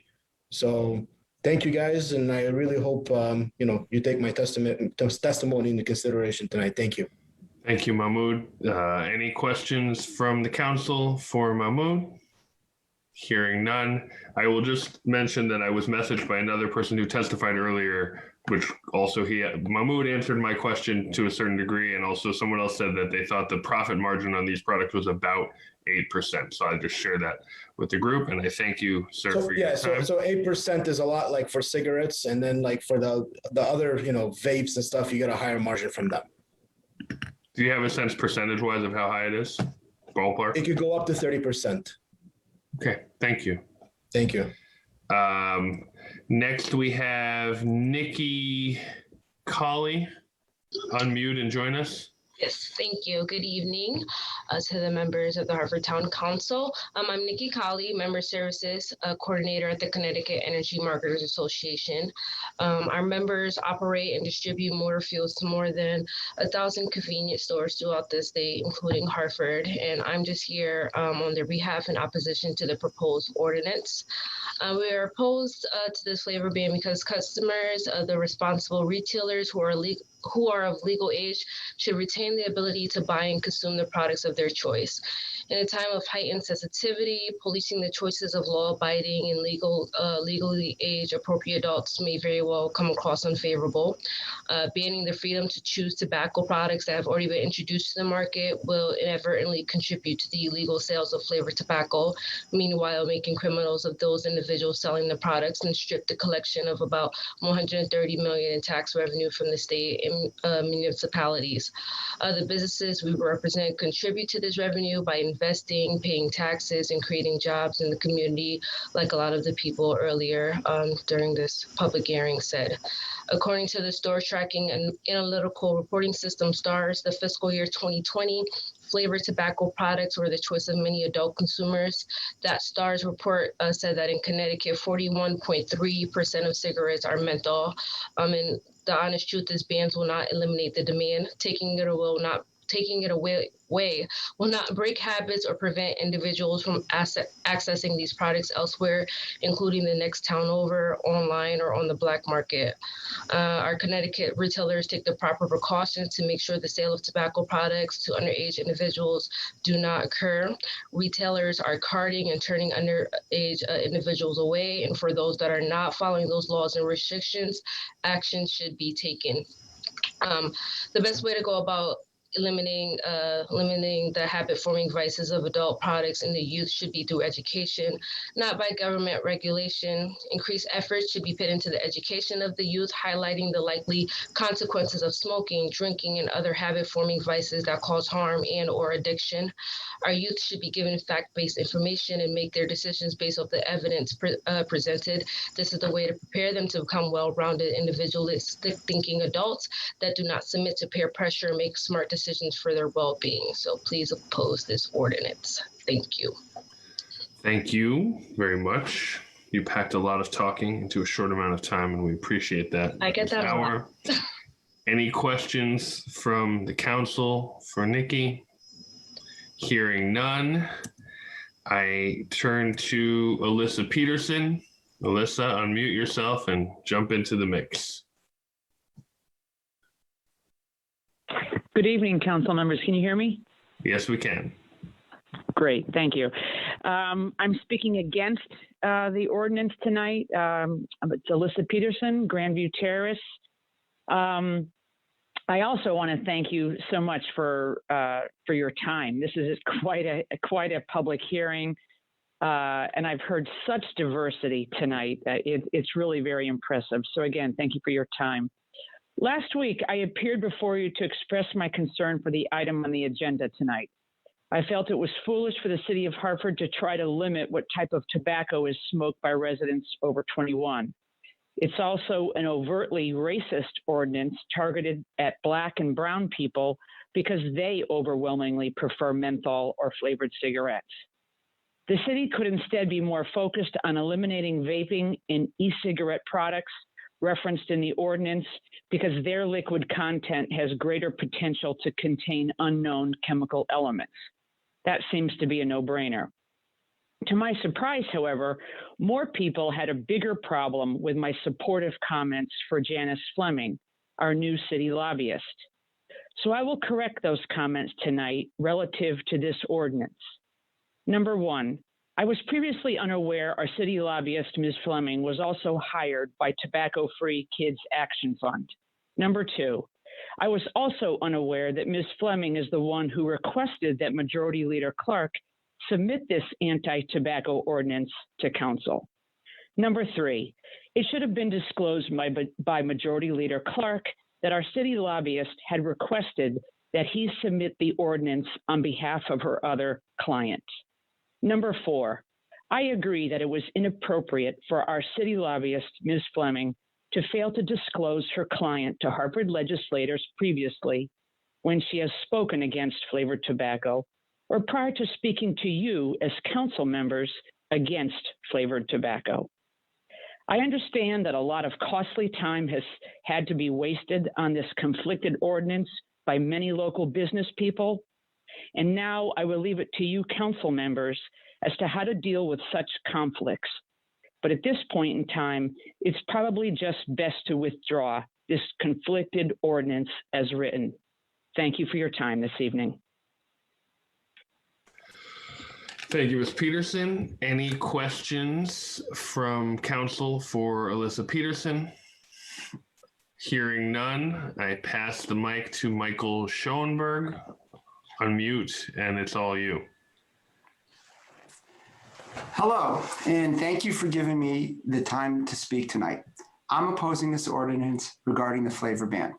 My name is Michael Schoenfeld, and I own Manchester Tobacco and Candy Company, a 3-generation local family business operating in Manchester, Connecticut for over 73 years and one of the largest remitters of tax stamp revenue in the state.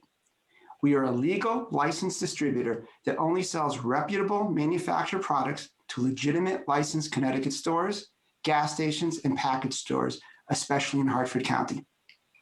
Selling only to licensed retailers, my family business doesn't sell illegitimately sourced products.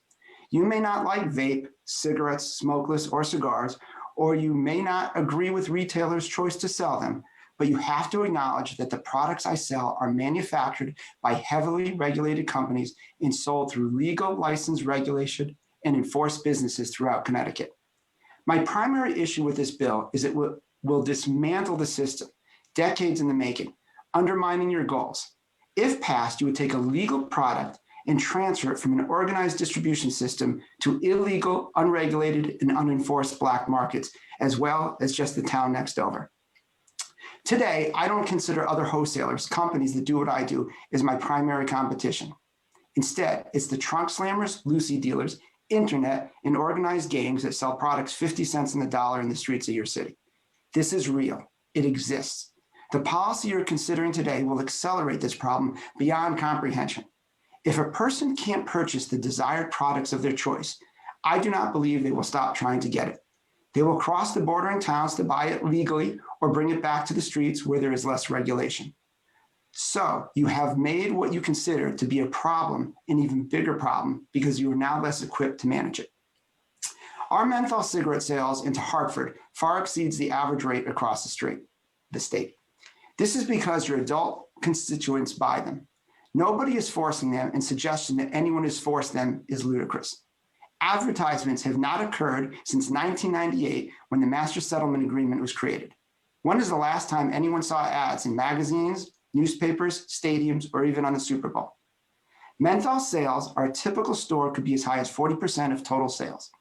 As a result, this will significantly impact how those retailers run their businesses, pay their employees, pay their rent, and their taxes.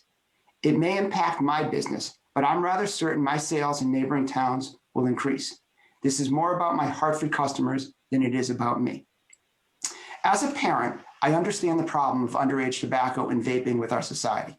I agree it needs to be addressed. However, it is my opinion that this ordinance, which bans all flavored product in the city of Hartford, will not achieve its desired goals to stop youth from initiating smoking, but rather cause more unintended consequences while failing to achieve its goal. So what does this ban accomplish? It won't prevent youth assets to stop older kids from selling to younger kids. It won't cause adults to stop using products. It will do damage to my business and grave damage to the 150 small businesses in Hartford. Upon finishing reading this statement, I shared this with my 8th grade daughter, who currently attends a diverse school in Hartford. She explained to me that they celebrated Martin Luther King Day by learning about segregation in history, where minorities were subject to not attend the same schools, had different seats in public areas, and even have different restrooms to use. She then asked me, if a person of color cannot buy a specific menthol product in one town, but can buy it in another town, will this be like the same thing that happened in the past? I was speechless. I honestly did not know how to answer this question. I quietly said, hopefully not. Thank you for your time.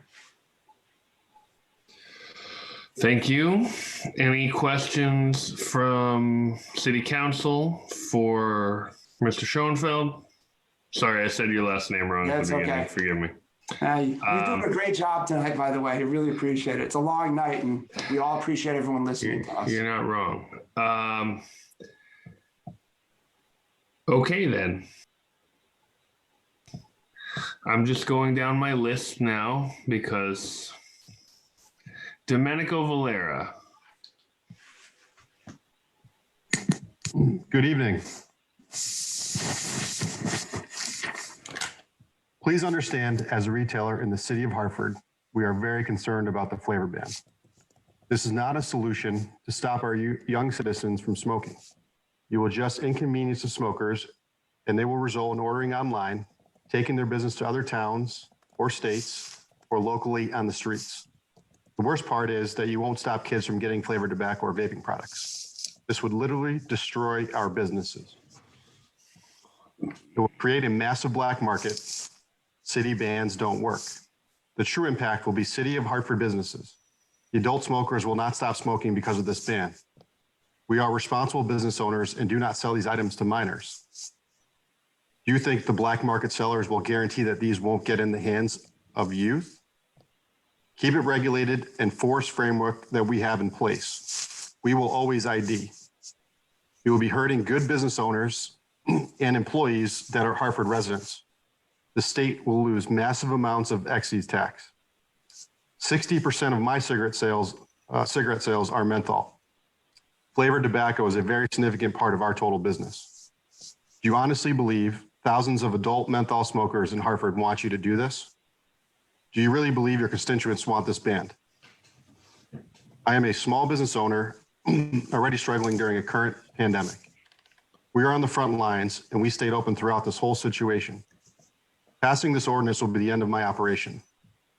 If I am to survive, it will be at the expense of jobs and deeper financial impact to my operation. As businesses with large expenses in the city, how do you expect us to pay our real estate taxes? I have spoken to many and they all disagree that this ban should not happen. Don't use my business as a way to get the state to follow. Please reconsider this option as a solution. Our employees and customers are depending on it. My family is depending on it. Thank you. Thank you. Domenico, any questions from the council for Domenico? Very well. I am going to move along on my list here. Vicente Cruz. Speak now or forever hold your peace. And I'll remind people on the phone, because we have about 8 left on the phone, you have to press *6 to unmute yourself. Les recuerdo a la gente que está en el teléfono esperando que tienen que empujar *6 para que nosotros oigamos sus voces. Vicente Cruz. Sheila Jones. If you hear your name, unmute and speak up. Jolberi Serpa. Alfredo Brito. Saud Ahmed. Edwin Mejias, Stephen Collado, Naomi Anderson,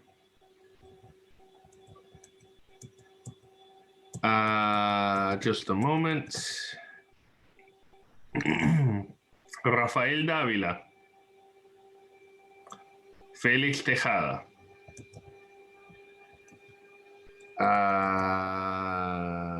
Alex Bueno,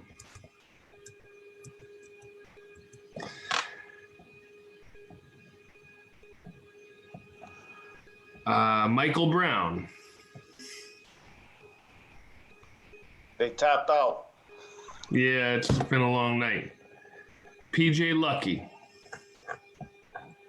Makeshu Greer, Jermaine Galbraith, Sebastian Carabas, Darnell Goldson, Tiffany Mitchell, Tyler Napper, Kelvin Lovejoy, Sherelle Banks, Diane Lewis, Destiny Ayala, Ashley Collins, Steve Harris, Siobhan Hamilton.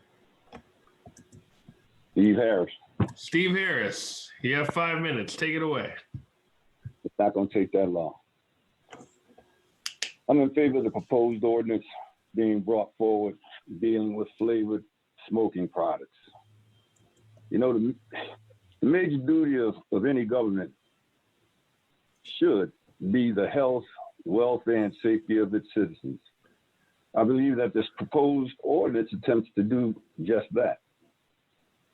The numbers of young people that are vaping, that I see vaping, is alarming. Other states have seemed to have found some ways to stem that. I think that we should join that list. So again, I want to go on record as being in favor, and I'm asking my council to vote in favor of their own proposed ordinance. Thank you. Thank you, Steve. Any questions for Steve? Hearing none, I'm going to keep on keeping on here. Denise Best, Naisha McCauley, Beatrice Horton, Amber Williams, Alibeth Cabrera, Akeelia James, Akeem James, Tajay Suarez, Seth Lapik, Sofia Segura Perez, Angel Sierra, Arslan Tanvir. Yes, I'm here. Okay, Arslan? Yeah. Go for it. You have 5 minutes. Okay. So I'm going to go against this bill. Whatever, I'm going to present arguments. This is going to be based on my personal experience and observation back in 2018 and 2019. Back in 2019, the city of Hartford, they denied extended our permit because of this public safety concern. So they want to make sure, people stay at home at nighttime, and, that was the main issue. So what happened ended up happening was people did not stay at home. People started going to the neighboring city, such as Weathersfield, Burlington High, West Hartford, Bloomfield. People started shopping over there. On top of this, in those stations, there was a lot of traffic, and every single time I go over there, 7 days a week, you all the time see cops over there sitting. They were assisting other people getting in and out. They make sure there's no problem, there's no trouble. They were there for people's safety too. So now, the reason I tell you this thing, if you're gonna ban today the flavor ban, right? If you're gonna have flavor ban, of course, people are gonna go to the neighboring city. City of Hartford is small compared to Chicago, Manhattan. So people have access to every single thing. People have cars. They can easily travel within 5 to 10 minutes, and they can find their way to go to neighboring city, buying the product. On top of this, this is also a health public safety concern too. Now, when people go over there, of course, those cities, they're going to have a lot of traffic. It's going to be a liability when it comes to the public safety too. just like these stations in Hartford, people, the cops were sitting over there helping people. They have to, because of the safety concerns. So there should be cops standing over there too. So that's another concern when someone go with this ban. These are my 2 points. On top of this, let's say hypothetically, when the city ban when city denied the extended our license, let's say before the denial, 100 people go for shopping at night time. Let's say after, hypothetically, 50% or 50 people went for shopping. These people did not just shop for themselves, they shop for other people too. Why I'm telling that? Because I experienced the whole thing. People were buying on behalf of other people, and sometimes they sell, when they go back, they sell on the higher prices, and also, they were selling to the people too. So, of course, that brings a lot of heat in streets. People were fighting. There was again competitions and all that kind of stuff. People they were related to gangs. So there were a lot of heat on streets. But what happened if some shopper who was shopping on behalf of the other people, if they contaminate the product? Like I was reading the other day article, so they mentioned, CDC mentioned they review 514 of 1,299 current case patients and found out at least 76% of the vaping-related respiratory illness were caused by contaminated in a black market marijuana product. There was another study, the New England Journal of Medicine found that 84% of the lung injury patients in Wisconsin and Illinois also reported vaping THC. As we all know, THC is illegal in Connecticut. So what happens if someone contaminates these products with THC? So this is like by banning this whole flavor thing, you guys it's like promoting a black market. We can fight when it comes to the black market, but we can only prevent, but we cannot find any cure when it comes to black market. Of course, the other day I was in Chicago. I went to marijuana dispensary. Over there on a product it said, Chicago, marijuana is legal. So over there the product said this product is free of chemicals and asbestos. And they clearly mentioned, so now if you ban this product, someone contaminate this product with THC or something else, who are you going to blame to? Because as far I did my job when the product was legal. I made sure I didn't sell to wrong person. I made sure I buy from the right person. I bought from person, who is authorized to sell it, and I sell to person, who has the right to buy it. So with all of this, with whatever, this whole thing with a ban, of course, there's going to be a lot of black market. Of course, there's going to be a lot of problems. There's going to be a lot of contaminated product, and it's going to bring another health concern too. Law enforcement, you can involve law enforcement. I travel from one state to another state. I'm gonna cut you off there because you're a little over time. Okay, I appreciate your hanging out and talking with us. Any questions from council? Hearing none, I am now at the point where I just have, I did have a request for someone who wanted to speak again. And I'm just going to say that it's been a very long night and we are going to have more hearings there will be a council meeting on this. There may be any number of other occasions. So I'm not giving anyone a second go around, no one at all. It's just too late and I'm too hungry, if we're being honest.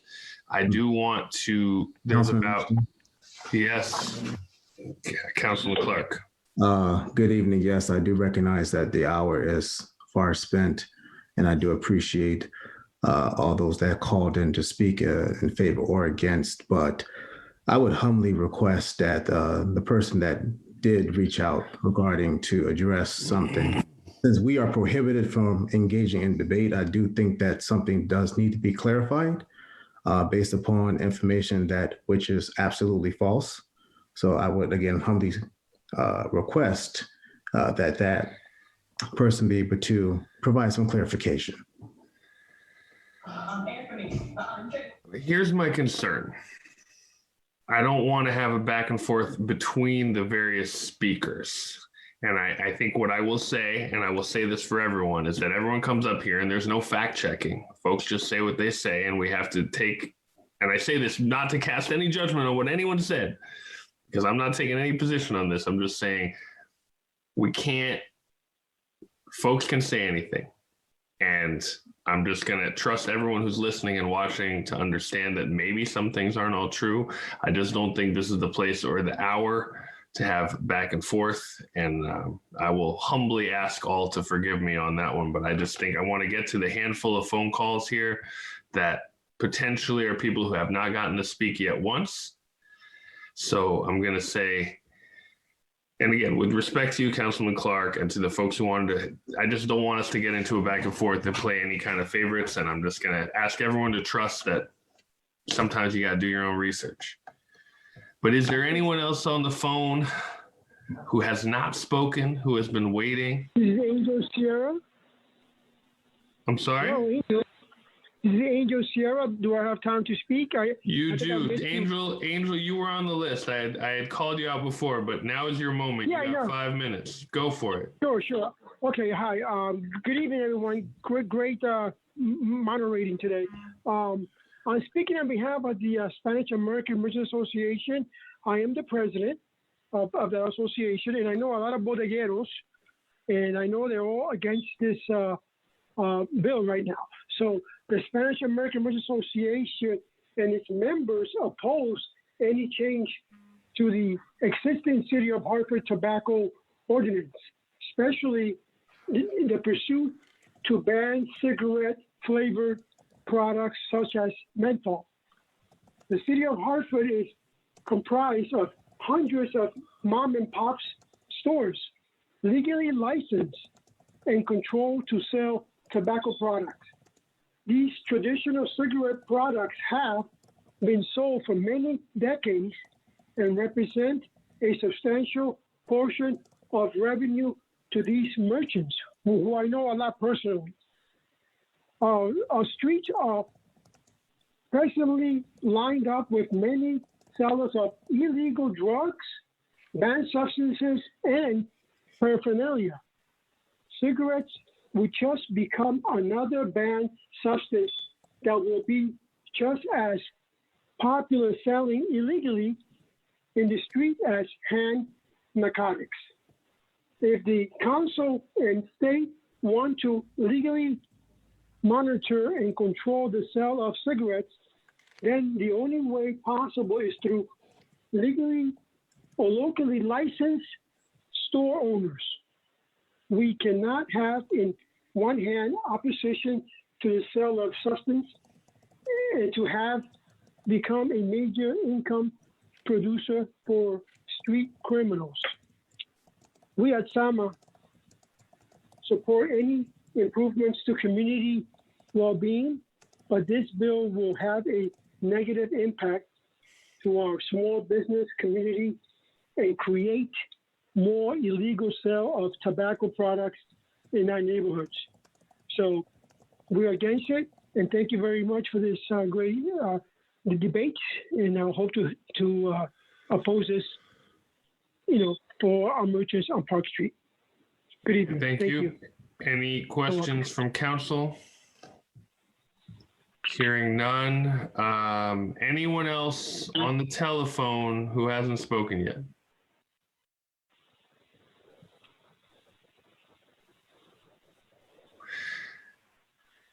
Looks like the answer is no. It is 10:39. It has been a long and fruitful evening of debate and public airing of opinions. I thank you all for your patience, my fellow council members for hanging in all this time. And with that, we are adjourned. Good night, everyone. Councilman Mitchell. Good night, everyone. Good night. Good night.